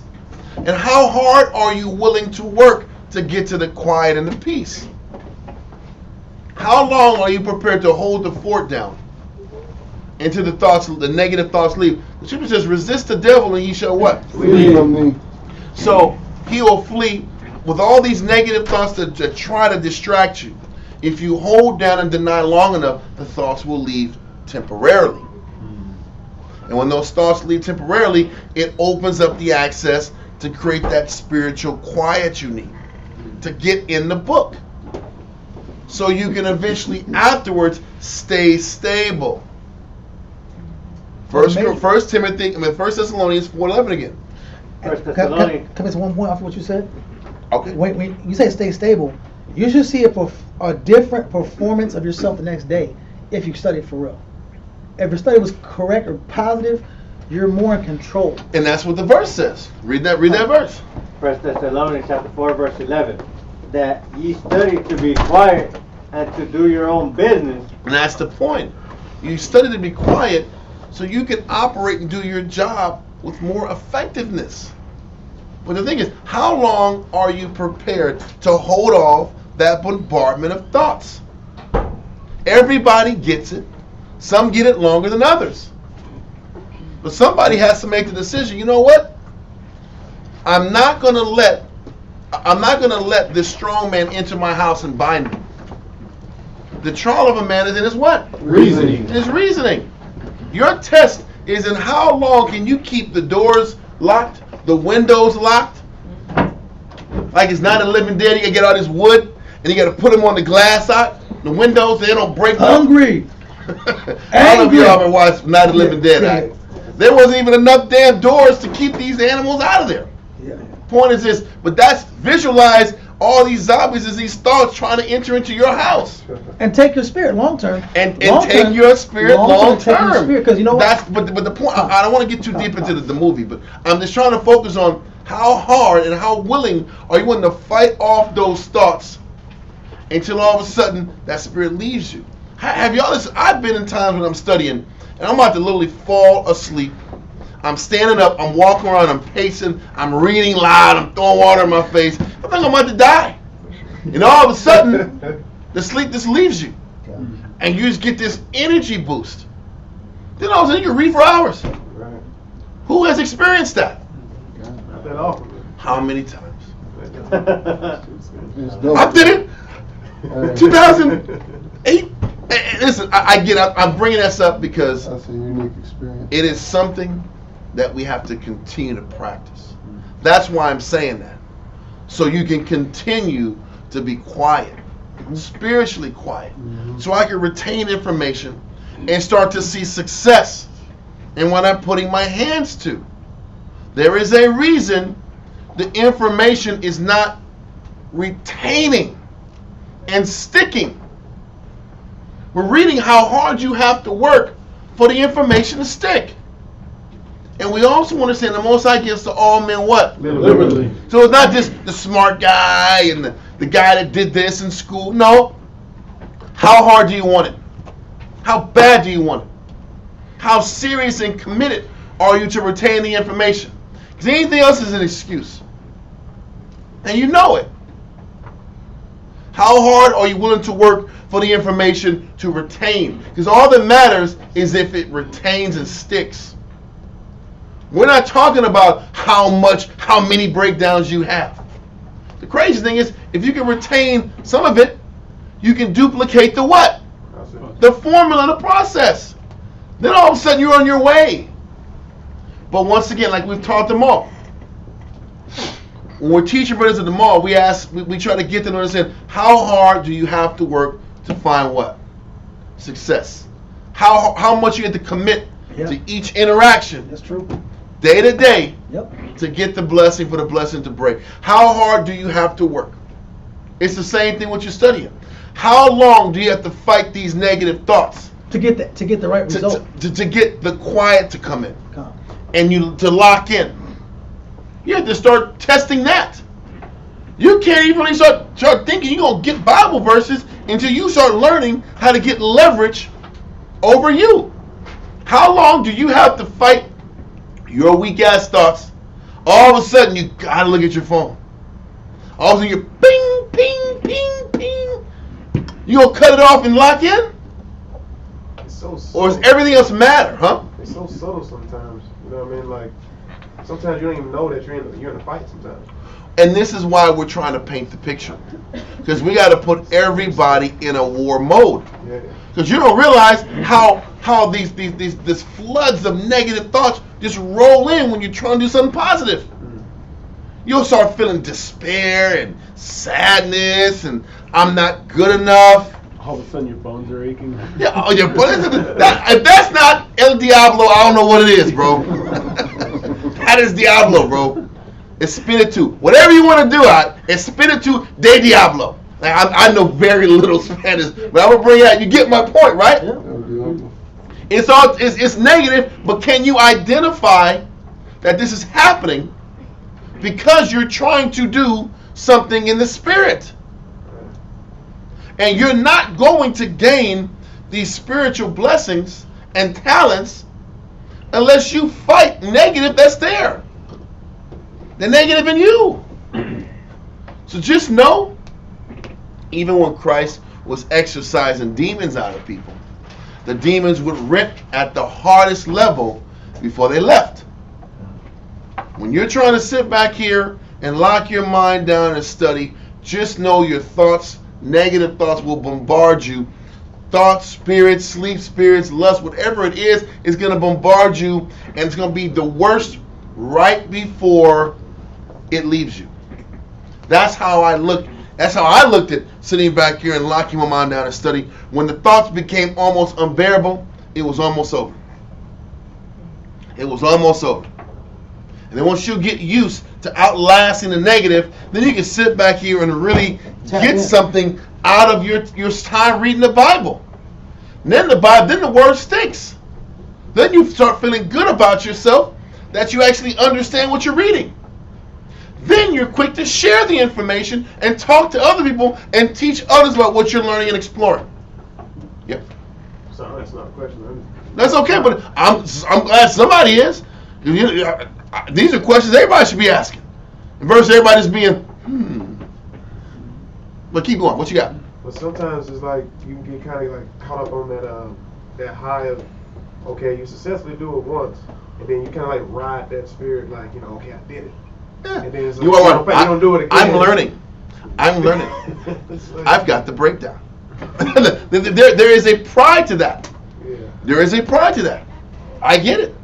But you know, there has to be a desire, an innate desire to continue to get more. But that has to be something that's worked on and practiced. The only thing that matters is the next class. How I look at it, the only thing that matters is the next class. It doesn't matter what I did yet last week. I gotta do a better one this week. I'm on the hook for the next week after that.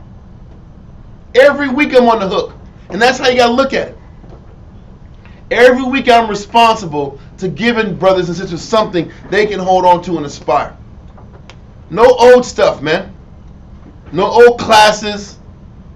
Listen, I gotta come up with new stuff. And that keeps me on the hook, thinking and looking for opportunities to study and go deeper in the book. There's no days off. That's how you have to train yourself to keep digging for more. You know, it all forces us to see, are you really in it for the book? Are you really in this for the Most High? Are you in it for glory, to look a certain way? Are you in this? Why are you here? Yeah. And you can determine why you're here based on why you work hard. Why am I here? Why am I sacrificing? What am I giving up? And am I really serious about this teaching thing? Am I really serious about committing my life to this work? Then it's based upon how hard I'm fighting to keep these thoughts at bay. To keep these negative thoughts at bay. Like I said earlier, nobody can control the first thought. You can control the second thought. Do you play with the second thought? Do you play with the second impulse? And if you start playing with the second impulse, forget about retaining the information. It ain't going to stick. You got to keep these thoughts, these emotions at bay, so you can lock in and receive what the message has to offer. Okay. Where are we at? Thessalonians 4 and 1 Thessalonians 4 and 11. Come. And that ye study to be quiet and to do your own business and to work with your own hands as we commanded you. Okay. That ye may walk honestly toward them that are without. Right there, walking honest means you're sincere about what you're teaching. Yep. Walking honest means I'm teaching you not for me. I'm teaching you for you. And for one, walking honest means I'm trying to read the word, digest the word, and then live the word. Be linear to the word. Yep. And that's how I'm honest. I'm honest to my brothers and sisters because of how much work I put into fighting my thoughts, so I can be productive. You're honest to the brothers around you because you're able to have a clear mind every day and not be a hindrance to the body. That should be your focus. Why do I got to study? Because I got to be clear enough in the mind so I can be productive tomorrow, so I'm not dragging ass and making life difficult on my brother. But you know what brothers do? Brothers want to live their life and sit back here and put the body last the next morning. This is why brothers be sleep on the trucks. This is why brothers be sitting back here giving half-ass effort on the moves. Because their life at night is more important than what the body needs in the day. Read verse 12 again. Come. That ye may walk honestly toward them that are without. Then put the work in at night so you can be of service to your brother in the daytime. Read on. And that ye may have lack of nothing. You may have lack of nothing. Your spirit won't need anything, so you can be completely focused on what the body needs. And another reason why it's so important to study and to study to be quiet is so that now I'm not wrestling with my negative thoughts. If I'm not wrestling with my negative thoughts, now I can give my mind to what other people need. That could be a gift. Because you can't really be a teacher if you're wrestling with thoughts all damn day long. You have to be clear enough in the mind to where the only thing bouncing in my head is what other people got going on. And now I'm thinking about scriptures, classes, breakdowns to give antidotes to what people are going through.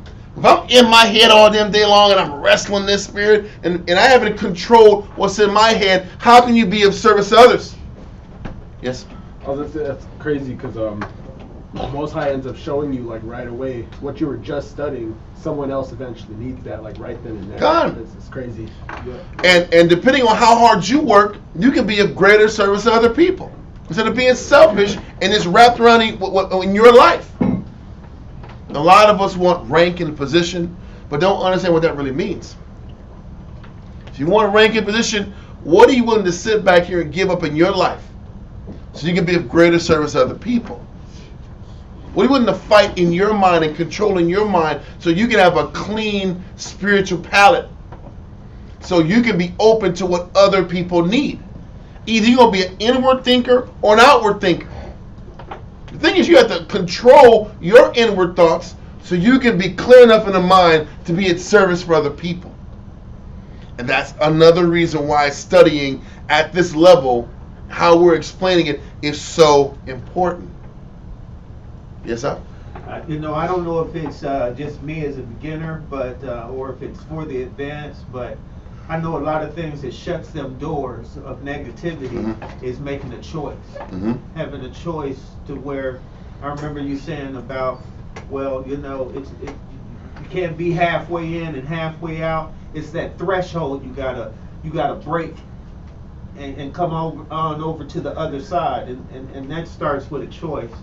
And again, that's helped me, but I don't know if that's... Well, it's a choice, but the stuff you're talking about is after that choice. Everything is always more choices.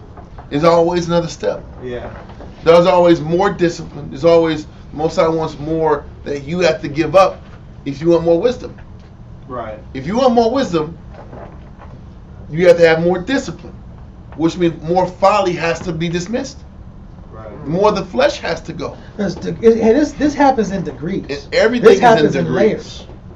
layers and degrees, because you're gonna figure. You think, oh, I've attained, I've got the wisdom. And then you realize, all of a sudden, oh damn.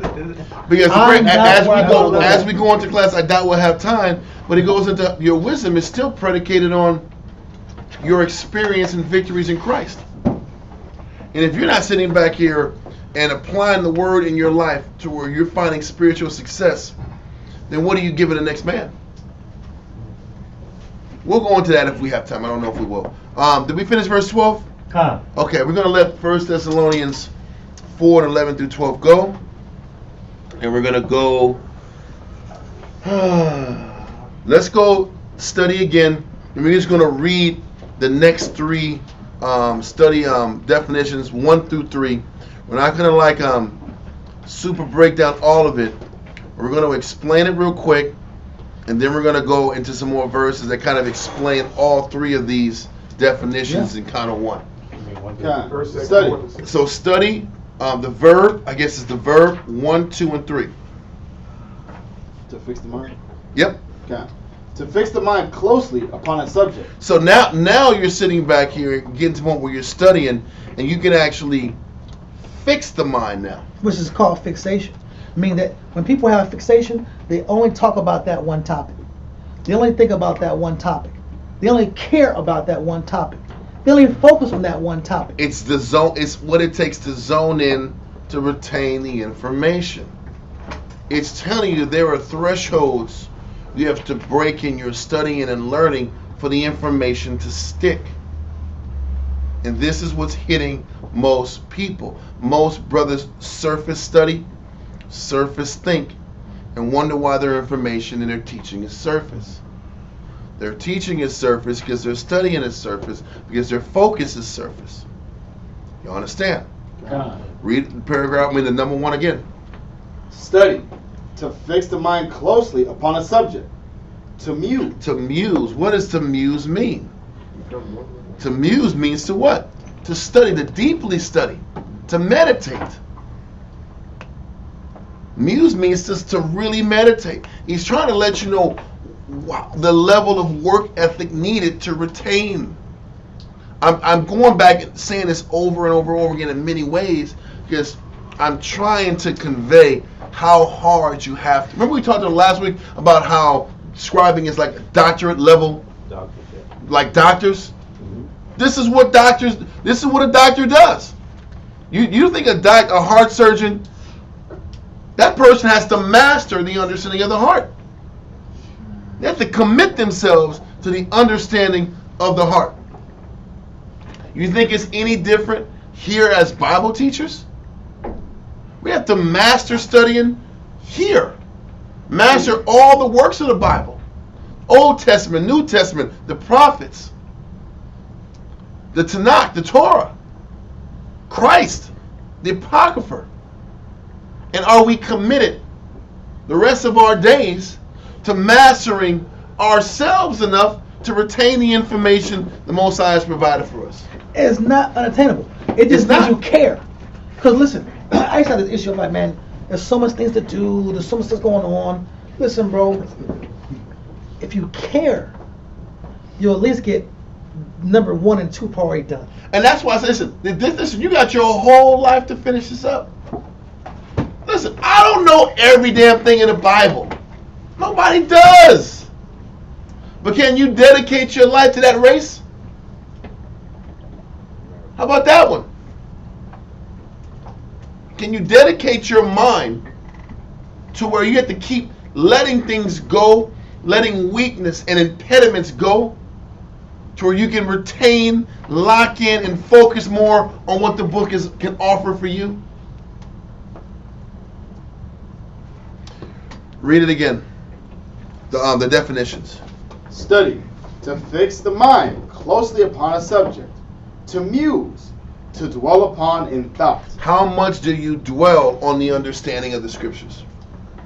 How much do you sit back here and through your day look for breaks and laughs and chuckles and things on the internet that make you laugh?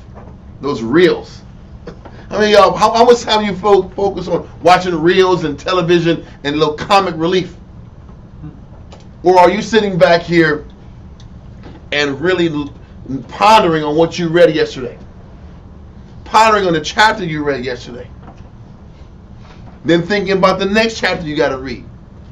Well, I've talked about it before, is this has to studying and the learning has to become an obsession. Is it an obsession to you?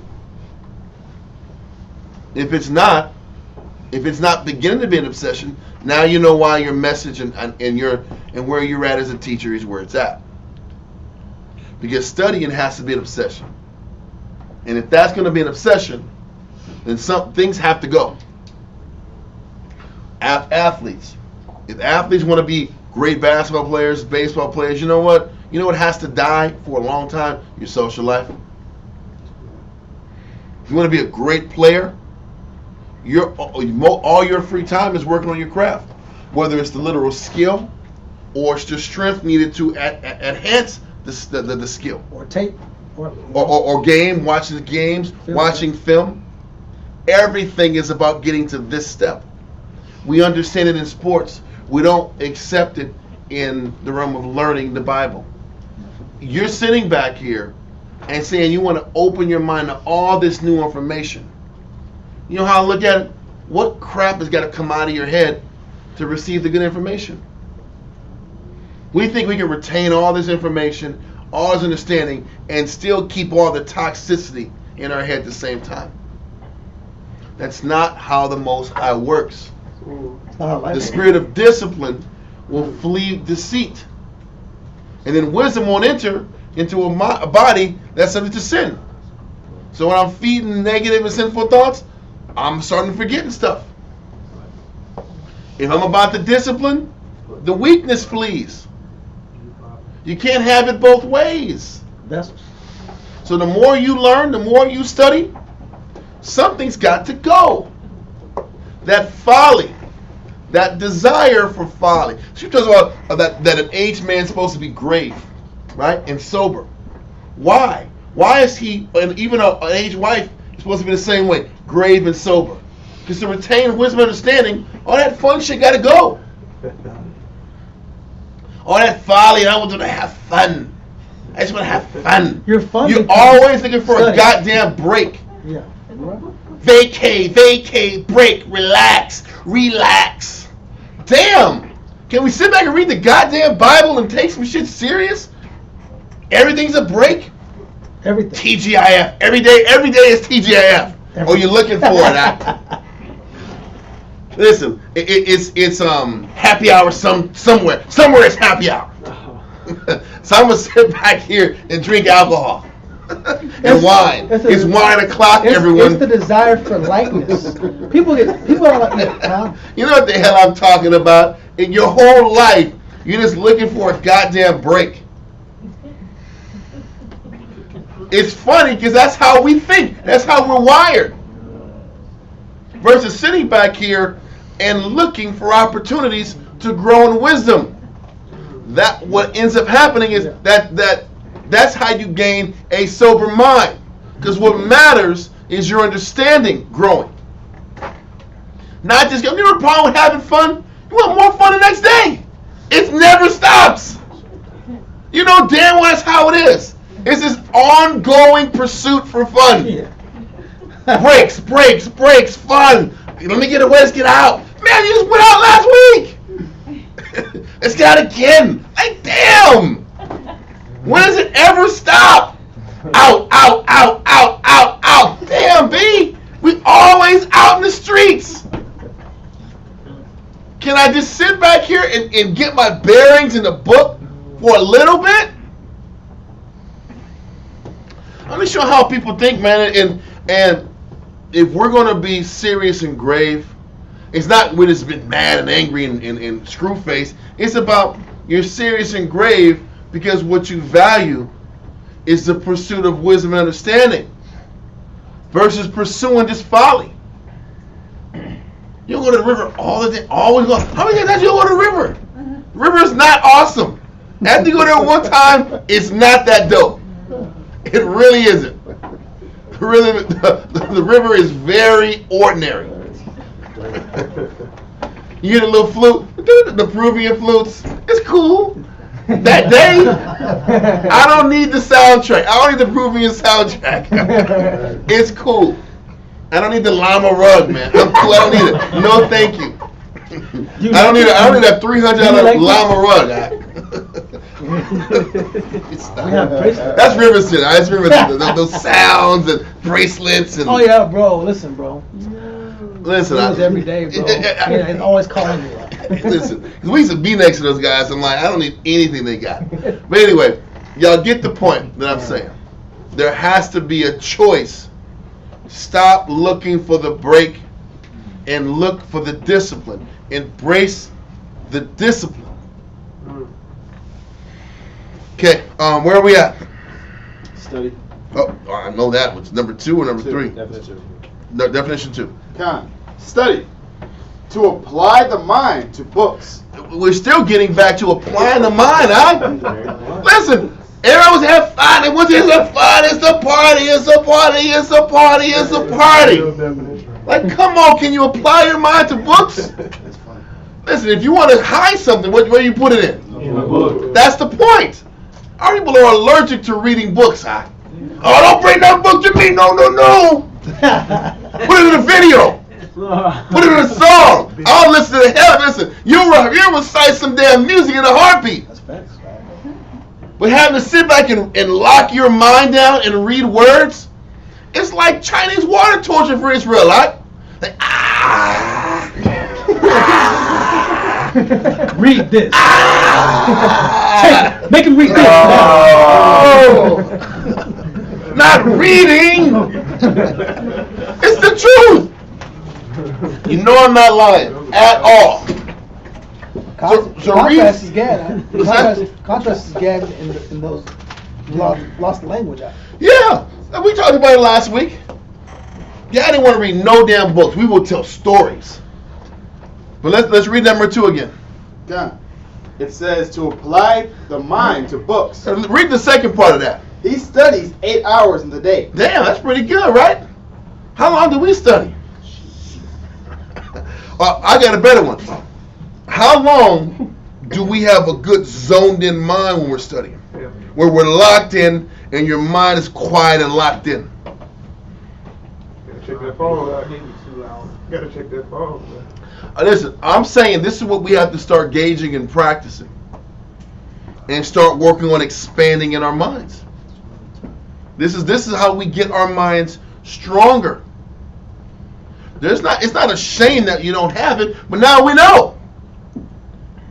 I be seeing brothers in class studying. I'm like, I already know 4 out of 6 of these men ain't gonna retain nothing that they're reading in these damn classes. I can just tell. We have study on. I know brothers it ain't sticking. Like gets the Bibles out, like reading. I'm like, okay, bro, I know damn well this ain't sticking in this man's head. Like this. Hey, like this. Hey, why are you looking at me? Why are you looking at me looking at you? Get out of here. Get this guy out of here. He didn't listen to, he's not retaining the information. And I know it. Not even reading. Huh? It's not even reading. Or brothers be seeing me reading the same damn verse for 15 minutes. You might as well put the damn boy out and reset. There's a problem. There's like a glitch in your studying. And then the Lord said, and then the Lord said, and then the Lord said, and then the Lord said. I'm telling you, you know that be happening. That's happened to me. So I know it's happened to you. Bad computer. You're reading the same damn verse. Like, why am I on the same damn chapter? I can't get out of it. What did I just read? You're autopiloting and just reading the damn verse. Like, dude, what's the problem? I'm not locked in is the damn problem. I've been there. I gotta lock my mind down and focus. Like, oh, come on, man. I need some water in my face. Wash up. Do some jumping, have some push-ups. Now I'm ready. Okay. Instead of us doing all those carnal exercises to zone in. My point, do what you got to do. I don't know what the hell you got to do. What you got to do to zone in and retain the information. So, number 2 was reading a bunch of books. And what else? Number 3, to endeavor diligently. And that's the point. That's the main. That's the main point. That's the point. To endeavor. That was just the passion again. That passion popped out of nowhere. That was the reason. I know. That's why we were going there. That's the one. Endeavor means that it's gonna be like a tide. Yeah. The tide falls and then it has to regress back. I mean, there's gonna be pushback. The pushback is the flesh. The pushback is distraction. But you gotta keep moving forward. I'm endeavoring diligently. Mm-hmm. That point one time. God, to endeavor diligently. To endeavor diligently. I mean, I'm doing for brothers that are good at studying. It's how many other sources of scriptures am I going to the Old Testament learn the same point? Can I go to the Apocrypha learn the same point? Can I read the New Testament get the same point? Can I get the point from different parts of the scriptures? Yep. To produce the understanding, because it's in the whole Bible. Mm-hmm. So listen, and answer the sister's question. The obsession isn't unhealthy. As long as if it's a sister, as long as your husband is, you give your husband what he needs, time, service, what you do in your personal time, spiritually, is what's going to put you in a position to be even better, a better servant for your husband. So the more you're in the book, the better suited you are to even be a better servant, because you study to be quiet, right? What did 1 Thessalonians 4:11 say? It says you study to be quiet and to do your own business of serving your husband. You study so you can be a better servant with a clearer mind, with less negative. That's why we study, so we can do our service for the Most High with less resistance, with less anger and frustration and doubt and resentment. You have a clearer mind. The longer you can be in the book, the more you can retain, the clearer of a mind you have, the better you can produce. The obsession is the pursuit of the obsession is better than the pursuit for the break. Because the break will be the obsession. Like we said, a lot of people, they're obsessed with the escape. Yeah. You're either gonna be obsessed with the escape, or you're gonna be obsessed with the work. One way or the other. So, we're gonna let that go, all of that, and go to Psalms 143 and 5.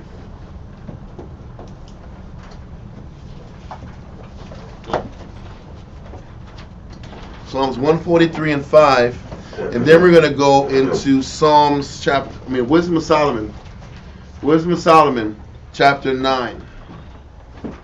Come. Psalms chapter 143, verse 5. Okay, what do you got, sir? Come. I remember the days of old. I meditate on all thy works. Mm-hmm. I muse on the work of thy hands. So listen, this is what studying really is about. It's musing on how the Most High operates, musing on why the Most High, what spirit were the great men of the Bible, what were they thinking, how are they operating, why are they operating the way they were. This is how you get understanding anyway. It's not just surface study. You're deeply meditating on, listen, when we're going to these Sabbath classes, we go into details about why men did what they did. Why these kings and these prophets and Israel operated the way they did. This is how you grasp the information. You can sit back here and take an hour on a chapter. You know what? You get a lot of understanding in the Bible by just locking your mind out on one chapter and reading it and taking all the meat out of it. That's how you learn. It's not about the race. It's not about how much you learn. It's about what sticks. It's what it takes. The one thing is what it takes to clear your mind, so you can be in position to receive the information. That's one. And then two, all that matters is the fact you got the information. Because if you learn it, you won't ever forget it. You won't forget it if you learn it. And I'm telling you, even if you've learned it one time, and you'll be in the midst of teaching somebody in the verse, the Most High will give you the verse. There'll be a time you learn it, and then 5 years later, you're in the middle of a biblical conversation, and the Spirit will just give it to you. But He won't give it to you unless you get it in there. I have seen that with my own. I've lived it. whether it was street speaking or just in a Bible debate, or I'm in class and I haven't pulled a verse in ages, and all of a sudden, that's the verse. Bam! Boom! Let's go there. That's how it works, but you got to clear your mind and do the work to discipline yourself to even be able to receive it. Because when you're in a surface mode, you got a bunch of negative in your head, those verses don't stick. You'll forget those. You won't forget that information that when your mind and your vessel is wide open and open to information, that information sticks. Yes, I? You say again? You said you'll forget what? You say you're when you're surface studying, okay, and when your mind is unclear and you have a lot of things going on, you'll forget that information that you study. But you're less apt to forget the information when your mind is clear and the only thing that matters is what's in front of you. That sticks. Okay. Let's read that verse, sir. What is it from top? Yeah, let's read Psalms 143 again. Come. Psalms 143, verse 5. I remember the days of old. I meditate on all thy works. I muse on the work of thy hands. He remembers the days of old. What does that mean? He has an understanding of all of the history of it. He understood he understood all of his history. Abraham, Isaac, Jacob, Adam. It's the understanding of your history which builds you. So as we talked last week about learning inner man, then taking the time to learn your history, and taking the time to embrace all of these different lessons the Most High has for you. This is how you stabilize your teaching and stabilize yourself. If you can stabilize yourself, the teaching's easy. If you understand the material, teaching it is light. For those of us who are mechanically minded, if I understand how to repair something, I can teach how to repair it, right? It's that simple. So, if you understand what you're reading, then you can say it in your own words. And we're still singing the same song. So, let that go. No, we finished with that? Okay. Then now we go to Wisdom of Solomon, chapter 9, verse. I'm sorry, it's damn completely crowded.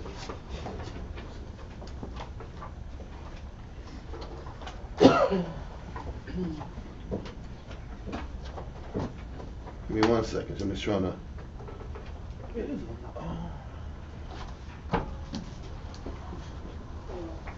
Okay, Wisdom of Solomon 9, verse 4 through 7. And we're going to jump to 11 through 18. Come. Wisdom of Solomon, chapter 9 and verse 4. Ready? I'm ready. Give me wisdom that sitteth by thy throne, and reject me not from among thy children. For I thy servant and son of thine handmaid am a feeble person, and of a short time, and too young for the understanding of judgment and law. So this is Solomon talking, and this is before the Most High gifted him and granted him the wisdom. He said, listen, man, I'm young, I'm short of time, and Solomon is asking the Most High to open up his mind to obtain wisdom. We'll read in Isaiah 11, verse 1 and 2, how the Most High will give you the spirit of wisdom. He will give you the spirit of counsel. He'll give you the spirit of understanding. He will give you the spirit of wisdom. He'll give you the spirit of utterance. He'll allow you to be a better, more dynamic teacher if you earn it. So Solomon is asking, hey man, he says, I'm young, I'm inexperienced, I really don't have what it takes to lead my people. And this is, it should bring a little peace of mind and confidence to yourself. Say, hey man, you might not be the most brilliant orator in the world, but you don't have to be the most brilliant orator to be a teacher for the Most High. You have to be willing to show that you're willing to discipline yourself enough for the Most High to give you that spirit of wisdom. You have to put the work in enough for the Most High to say, let me open up his mind so he can be a better communicator and a better teacher. Because that's how the Most High operates. Read on. Verse 6. For though a man be never so perfect among the children of men, yet if thy wisdom be not with him, he shall be no thing regarded. He shall be nothing regarded. So what he's saying is, listen, man, he said without the wisdom and without the Most High giving you wisdom, we're not going to be regarded as anything. It's a reminder that you can study all damn day long. If you're not studying in the right spirit, if you're not disciplining yourself, if you're not fighting to sit back here and obtain that spiritual quiet so the information can stick in, and if you're not living right, you're not going to get the wisdom, and you're not going to get regarded as having the wisdom. Read on. Verse 7. Thou hast chosen me to be a king of thy people, and a judge of thy sons and daughters. Now jump to verse 11. Verse 11. For she knoweth and understandeth all things. She is wisdom. Wisdom knows and understands all things. Read on. And she shall lead me soberly in my doing. Let's look up soberly. Wisdom is going to lead us soberly in our doings.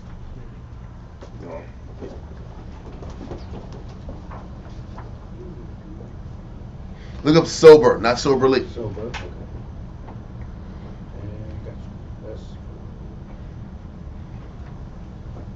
Sober. I want number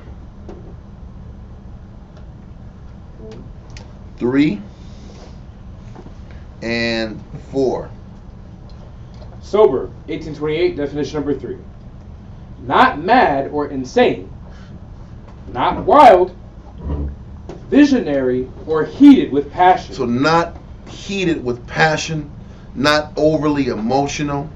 Now keep that in mind and read that verse again in verse 11. Verse 11. So wisdom, now this is earlier in the chapter about Solomon asking the Most High to give me wisdom. Asking the Most High to give me wisdom to actually deal with the responsibility of being king over the people. Right? Then read verse 11.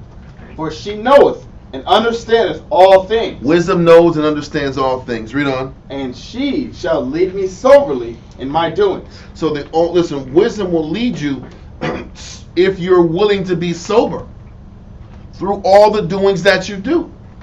Remember we talked about how the wisdom's only going to be around with you as long as you live by discipline. And the Holy Spirit of discipline will flee what? Deceit. So when I decide to be wild, out of control, overly passionate about whatever I'm going through, that's when wisdom's going to leave me. So read paragraph, number 3 again.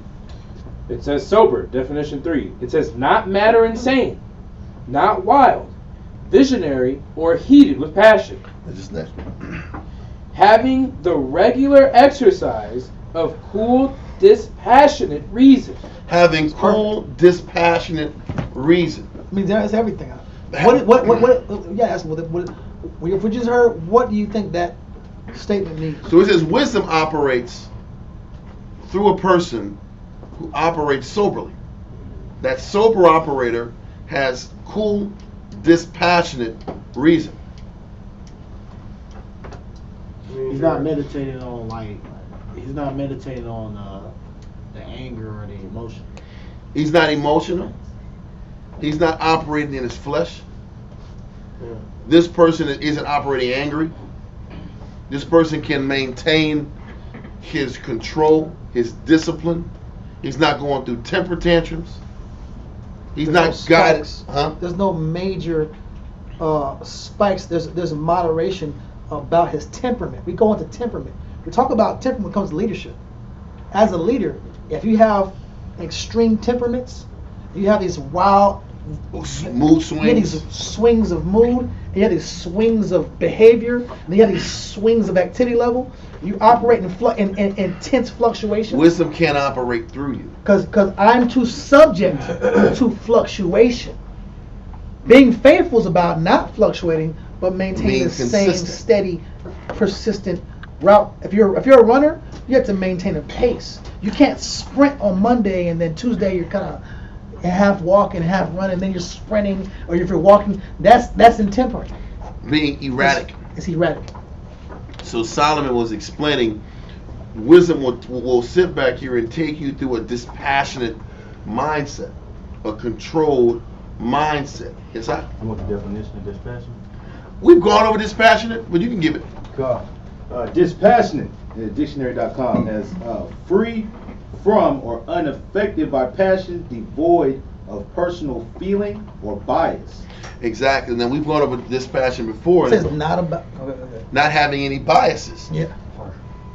That's why, because wisdom is not about you. These conversations, when we do it leadership or the formation of teaching your brother to lead or teaching your brother to think like a higher level or upward bound officer, to be a good decision maker and a problem solver.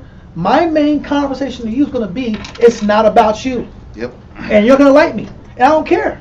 Because if it comes to people's lives, when everything's about you, you're going to make selfish choices and bad decisions because the spirit of wisdom will not operate through a man who makes everything about him. Yep. If you want to ascend, if you want to be upward bound, and you want to sit here and be a quality leader on multiple levels, listen, it's not about you. Listen, if you're gonna study well, you got to be dispassionate. Yeah. It can't be about how you feel. You have to be in the middle. You can't get too high or low. Remember Paul said, I know how to be abound in the base. When things are going good, I'm under control. When things are down, I'm under control. Is that how we are? Hell no. A person that can control his emotions like that, those fluctuations, can study longer, can block out distractions. That's how a person can be able to allow wisdom to flow through him. This is what Solomon was doing. Remember, he said, wisdom will lead me soberly through these paths. You can't have wisdom and be erratic and inconsistent. So there has to be a part of, in order for wisdom to trust you, we've read it last week about how wisdom takes you through crooked paths. Yeah. To test you. That means you have to display the willingness to be dispassionate, to control yourself and to control your emotions. For the Most High to say, I can trust him with wisdom. I will give him the spirit of wisdom because he's shown me that he's disciplined enough and controlled and consistent enough to receive it and not do damage to himself and others with it. Does that make sense? That makes sense. Because this is what the Most High was looking at and judging Solomon, a person who didn't have the wisdom yet. Earlier in the chapter, he didn't have the wisdom, but he displayed enough of a sober mind to be rewarded the wisdom. Yeah. Because that's how you have to be. You have to have that dispassion, that consistency, for the Most High to even open up that wisdom to you, so you can do more service to him and his people. This is why we're so strict on the emotional guy, the up and down guy, the I'm here today, I'm not tomorrow, I don't know about the next day, flying out the seat of my pants guy. At that point where you're at, that's not leadership material. So you can corral those passions, corral those emotions, corral those feelings. Gotta pull one scripture real fast. Wisdom of Solomon 8:21. Wisdom of Solomon 8:21. This is not SOT's philosophy. This is Wisdom of Solomon 8:21. Somebody's gonna say it. That's what you believe. This is Wisdom of Solomon 8:21. Wisdom of Solomon chapter 8 verse 21 reads, nevertheless, when I perceived that I could not otherwise obtain her, except the Most High gave her me. Except the Most High. Go to verse 20. To be honest, to be clear. Yea, rather, being good, I came into a body undefiled. So we're all human, bro. But your outlook must be pure. You can't have a defiled outlook, try to absorb the scriptures. It's hard to do. I'm thinking negative, trying to read the Bible, trying to absorb the wisdom. I look at everybody effed up. Or not be able to control my thoughts. Not be able to control my spirit. A lot of us can't control our spirit, but think we can focus in this book. It's very hard to do so. You got to show them also how you willing to fight those thoughts. But keep going, I'm sorry. Read verse 21 now. Verse 21, nevertheless, When I perceive. When I perceive. Then I realize. Read. That I could not otherwise obtain. There's no other way to get the spirit of wisdom except you know this. Read. Except the Most High gave her me. Oh, the Most High's going to give you this. Wisdom's a spirit. But I can't. Most High won't give it to me if I don't show that I'm sober enough to receive it. If I don't show the Most High that I'm dispassionate enough and have enough control over my thoughts and emotions to earn the right to get the wisdom. Wisdom is earned. Wisdom is earned from denying yourself. How much are you willing to commit to discipline to receive the wisdom and the clarity of thought, the clarity of perceiving information and dispensing it out to people? That is a spirit, and it is a reward for your discipline. You done with that? That was perfect. Read on. And that was a point of wisdom also to know whose gift she was. It was a point of wisdom to know whose gift it was. Whose gift does this come from? Whose gift is this? The wisdom only comes from, it only comes from the Most High. It's not because you're smart. It's not because you know books. It's not because you read words. You know, I'm not dissing words. I'm not dissing books. I'm not a book disser or a word disser. But it's because you're making A's and B's in school does not mean you're getting the wisdom. It does not. You're not getting the wisdom because you have the ability to read words that have 3 syllables. The wisdom is a gift to a man who knows who it comes from. It comes from Most High. What do I gotta do for the Most High to give me this reward, which is wisdom? The real blessing in the truth is the wisdom. Cars come and go, situations come and go, outfits drip, whatever you want, the apartments, whatever you want, whatever things you like in the flesh, that comes and goes. The gift is the wisdom. Read. I prayed unto the Lord and besought him. So you prayed to the Most High. I spiritually dedicated. We can say, "Oh Lord, give me wisdom." You're saying that, but does your action reflect? Now I lay me down to sleep. Yeah. Please give me the wisdom, Lord. Yes. Please, Father. Baja. Please, Baja. Do your actions and does your mental temperament match your prayer? Read. And with my whole heart I said. With my what? Whole heart I said. That means there's no room for these invaders and these strange ideas to pop in your mind all day. Read on. Throne, and reject me not from among thy children. For I, thy servant and son of thy handmaid, am a feeble person. Stop. I know where I'm at. I know what I lack. I know where I'm at. I don't have all the talent. Yeah. This is not about talent. We always, this is what we keep saying. Your ability to grasp the information is not about just knowledge, acumen, intelligence factor. It's not talent. It's about what are you willing to commit, to sacrifice, to clear your mind, to clear your life, to get the book. What are you willing to do? How hard are you willing to work to deny yourself? Take the book. How hard are you willing to fight to deny your thoughts? So you can be clear enough in the mind to receive this word, to receive the wisdom of the word. The Most High gives to all men liberally, but He's only going to give you what you earn. A lot of us operate lazy and expect maximum effort and wisdom and knowledge, but by putting in 25 cent studying. I wonder why we don't get the understanding. Like Dawiyah said, understanding who the wisdom comes from, understanding that you're not worthy. The only thing that makes us worthy is our discipline and how hard we're willing to work to be a vessel where the Most High can work through us. What do you want to change in you so your message can be believed? Have you ever seen a brother who teaches a breakdown? You just don't believe that shit. I don't believe you. You're dropping information and I don't believe a word you're saying. Everything makes sense. I just don't believe you. That's because you ain't living it.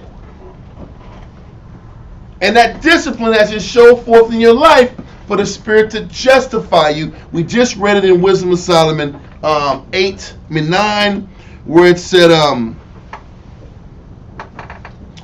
verse 6. Read verse 6. Wisdom of Solomon 9 and 6. Wisdom of Solomon 9, verse 6.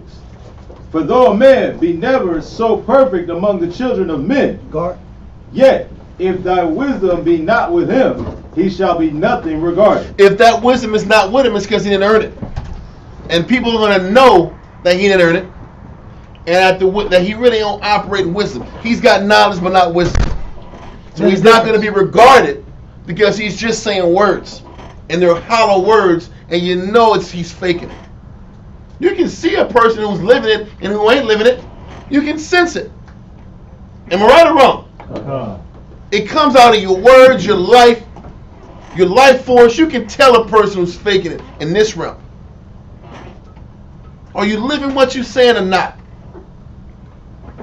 Just keep that in mind. You all can get the wisdom, but how hard are you willing to work to discipline yourself, to lock in, to receive it? You done with that? That was a great verse. I was going to go read 8 verse 1 through 11, but that 19 and 20 is perfect. 21. So now let's go Wisdom Solomon 9 and verse 11 again. We might only have time to finish up this chapter, but it is what it is, man. Let's keep going. Wisdom of Solomon chapter 9 verse 11. For she knoweth and understandeth all things, and she shall lead me soberly in my doings, and preserve me in her power. We're preserved in applying wisdom because we've lived a sober life. That's crazy, bro. You don't get wisdom, you don't retain wisdom unless you operate soberly, clear-mindedly, dispassionate. Not having these extreme highs and extreme lows. You got to stay even keeled and operate in moderation if you expect wisdom to flow through you. If you're extreme, herky-jerky in your perceptions, you take people personal, you're operating overly emotional, the Spirit ain't going to work through you. If you're not going to fight and bust your tail to obtain discipline and fight to live a disciplined life, and all that means is, are you going to choose to sit back and just not give in to every emotion that flows to you? Do you give a crap to just not give in to all of your emotions when they pop in? Can you make a decision not to give in to your thoughts? If you do so, you can be great too. And Most High, maybe, if you fight long enough and consistent enough, He'll give you the wisdom and the understanding. So you're saying, just reiterating, whatever, I'm repeating the point. So you're saying, I got to block out all distraction and as much emotion as possible. And I got to block out false pursuits. You're not going to get the wisdom if you're sitting back here still chasing the flesh. You're not going to get this wisdom if you don't love discipline. You ain't going to get it. He's not going to give it to you. You're not going to get that understanding. It's not going to stick. It's not going to make sense. There's going to be a glitch there. Because you ain't disciplined enough. You haven't given up enough of yourself for the Most High to sit back and trust you. Is what I'm saying making sense? Is what he's saying making sense? Read on. Verse 12. So shall my works be acceptable. Your works are acceptable if you're living soberly. Then the Most High will receive what you're bringing to the table. What are you giving up in yourself to earn the wisdom? What are you sacrificing in your life to earn the understanding? Understanding isn't about just going through the motions. You understand by loss, by giving something up. Didn't we read in Matthew about what the kingdom is? It's about selling your land. Yeah. So that you can sit back here and buy this other land. The pearl of great price. Something has to be given up to get something better. Your way of thinking, your lack of discipline, your lack of commitment has to be sacrificed to gain the wisdom the Most High has intended for you, that you have to earn. Read on. No, it's crazy. I never looked at it like that though, because we went over the pearl of great price many times. Yeah. But and I was like, it's a metaphor to get to the kingdom. I always said this is how you get to the kingdom. You gotta sell everything you have to get to the kingdom, which is the greater land, right? Yeah. But now understanding the wisdom which gets you to the kingdom in the first place. The wisdom that you get is what gets you to the kingdom. So I gotta sell everything I have which is your old ways, my old ways, bad habits. I had to rescind myself and give myself up. I gotta sell out all my folly. I had to trim all the fat. Yes. So that I could get the real treasure. And the Most High can trust you to give you the real treasure. That's You got to give up all the carnal, so He can say he's trustworthy enough to get this wisdom. That's the true inheritance. That's the land. That's the inheritance. That is the land. Golly. Because for years it's like, man, I look at the land, just the kingdom. I gotta give everything up to and the kingdom. Yeah, it is the kingdom, but the kingdom's going to those that have the wisdom. But you don't get the wisdom unless you've given something up. Given multiple things up to earn the understanding. Yeah, that makes sense. Read on in Wisdom of Solomon. Verse 12. So shall my works be acceptable, and then shall I judge thy people righteously. This is why the Most High is like, listen, you got to give up these disciplines. I mean, you have to discipline and give up the flesh so that you can be justified to judge. Because if not, you'll sit back here and judge falsely. And ruin people. And destroy people because it's about your temperament. It's about your flesh. Because you're not dispassionate. So now you're going to judge based on your passions. Which is false counsel. Which is a poor shepherd. So like you got to be dispassionate in yourself so you'll judge dispassionately. That's perfect. You'll judge without bias. But how can the Most High trust that you'll judge without bias if you're biasing yourself? You got to give that up to justify the wisdom, to justify being great in this work. So He can trust you enough to deal with His people so you don't screw them over. So we always tell young men, bro, don't be so quick to teach a rib because you got to be able to give them something spiritually before you get a rib. What I mean is this. I don't think I heard you. You said don't be so quick to teach a rib? No, get a rib. Okay. Huh? You said teach. Then I said it wrong.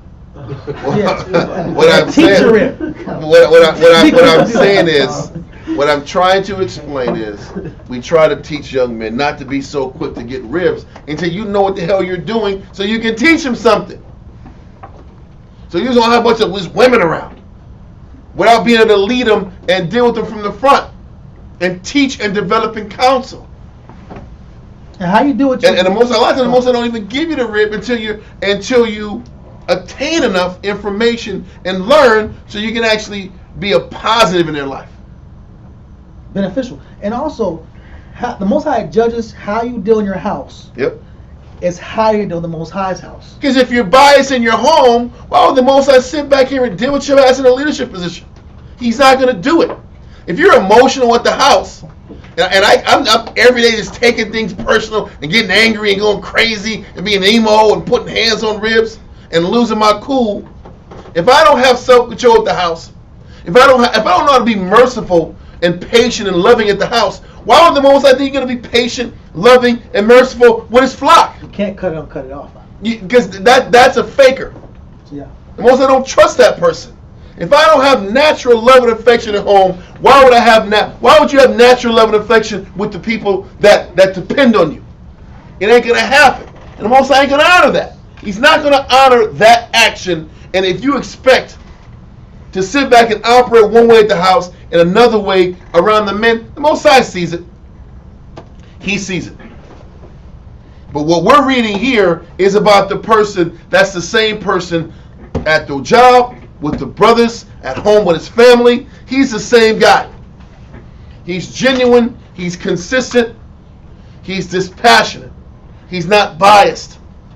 And he's committed. And those are the people who are sober that the Most High works with. And those works are accepted. Read verse 12 again. Verse 12. So shall my works be acceptable. A lot of our works aren't acceptable when we think they are.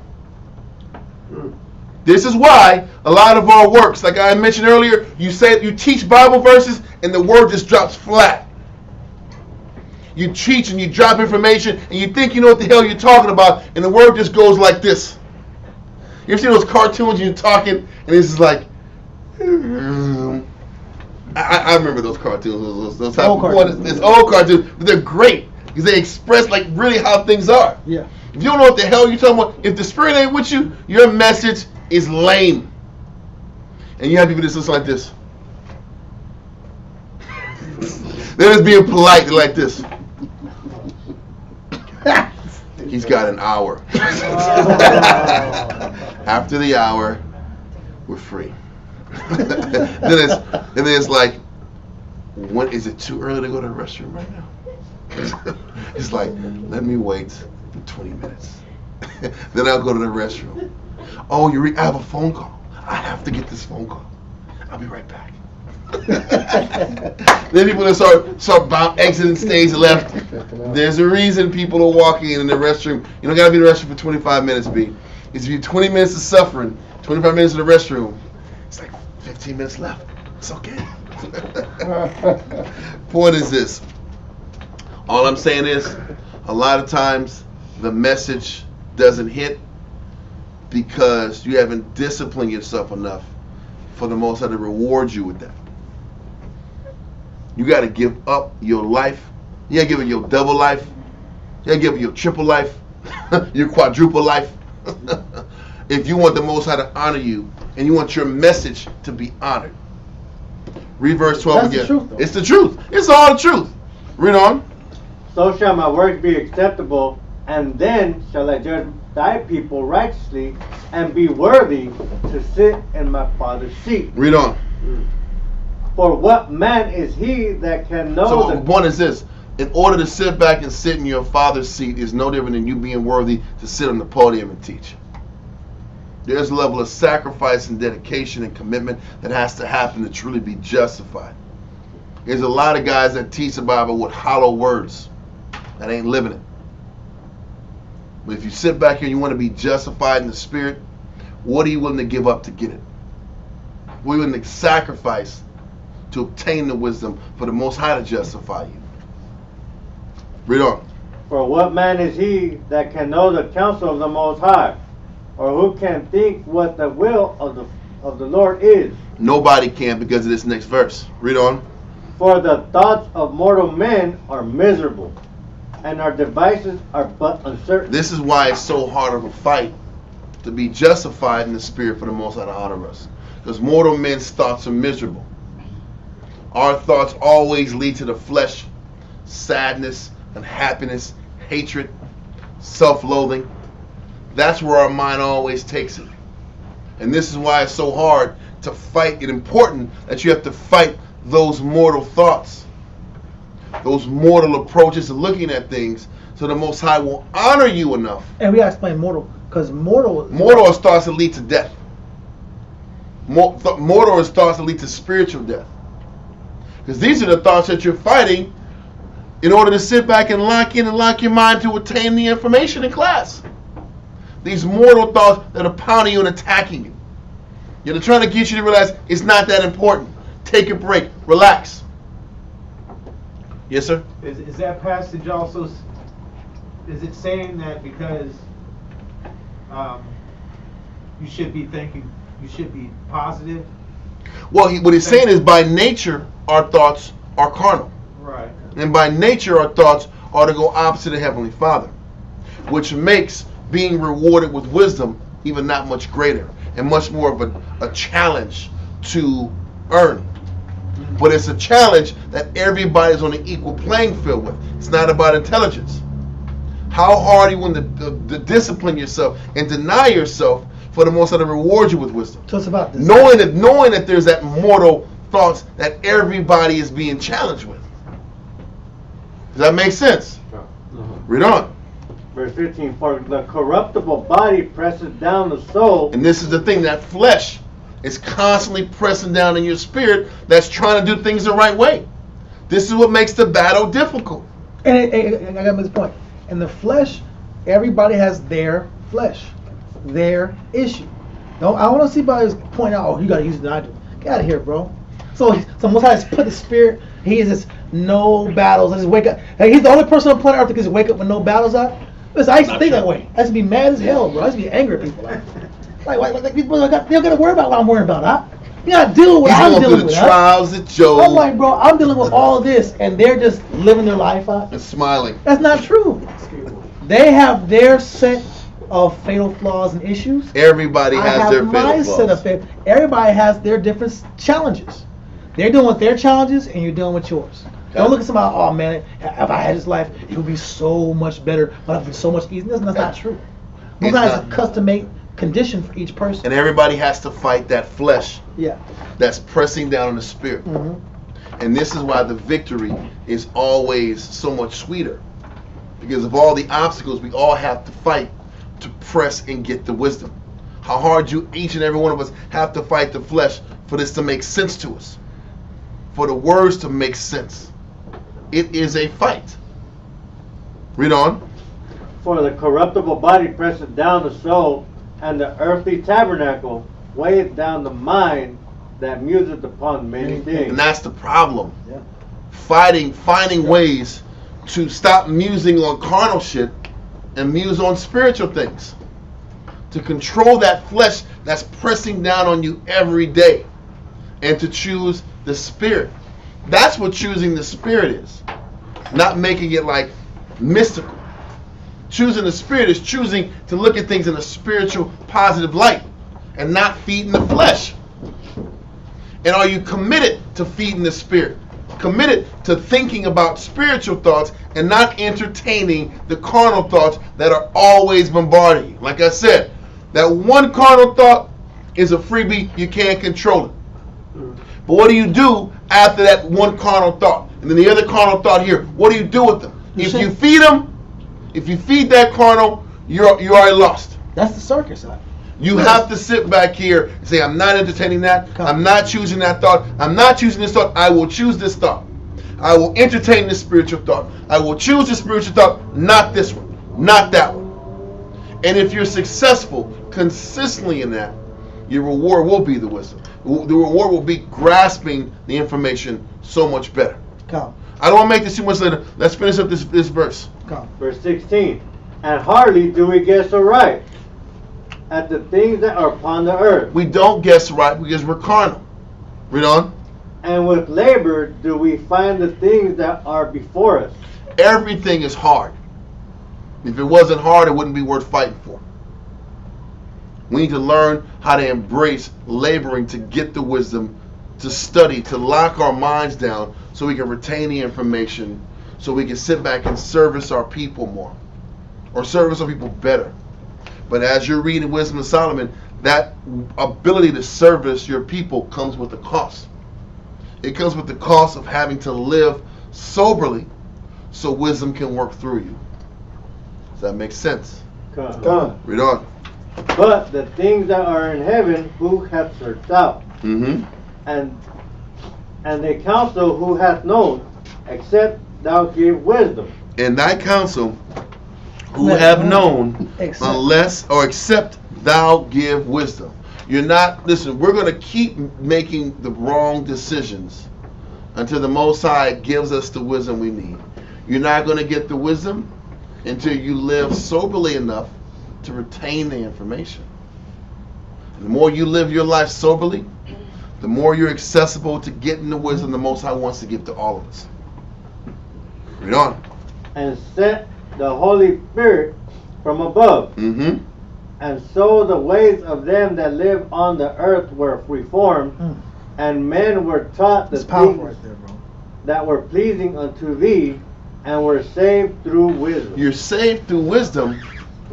You were taught the things that were pleasing unto us because we chose to live a sober life, a distraction-free life, a life that wasn't about feeding the flesh. Abstinence and discipline is how you get the wisdom. It's how you get the understanding of this book.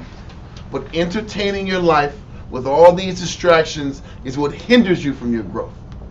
And it's why we always teach about discipline and abstinence, because it's damn near impossible to get it if you just surround yourself with chaos and confusion all around you.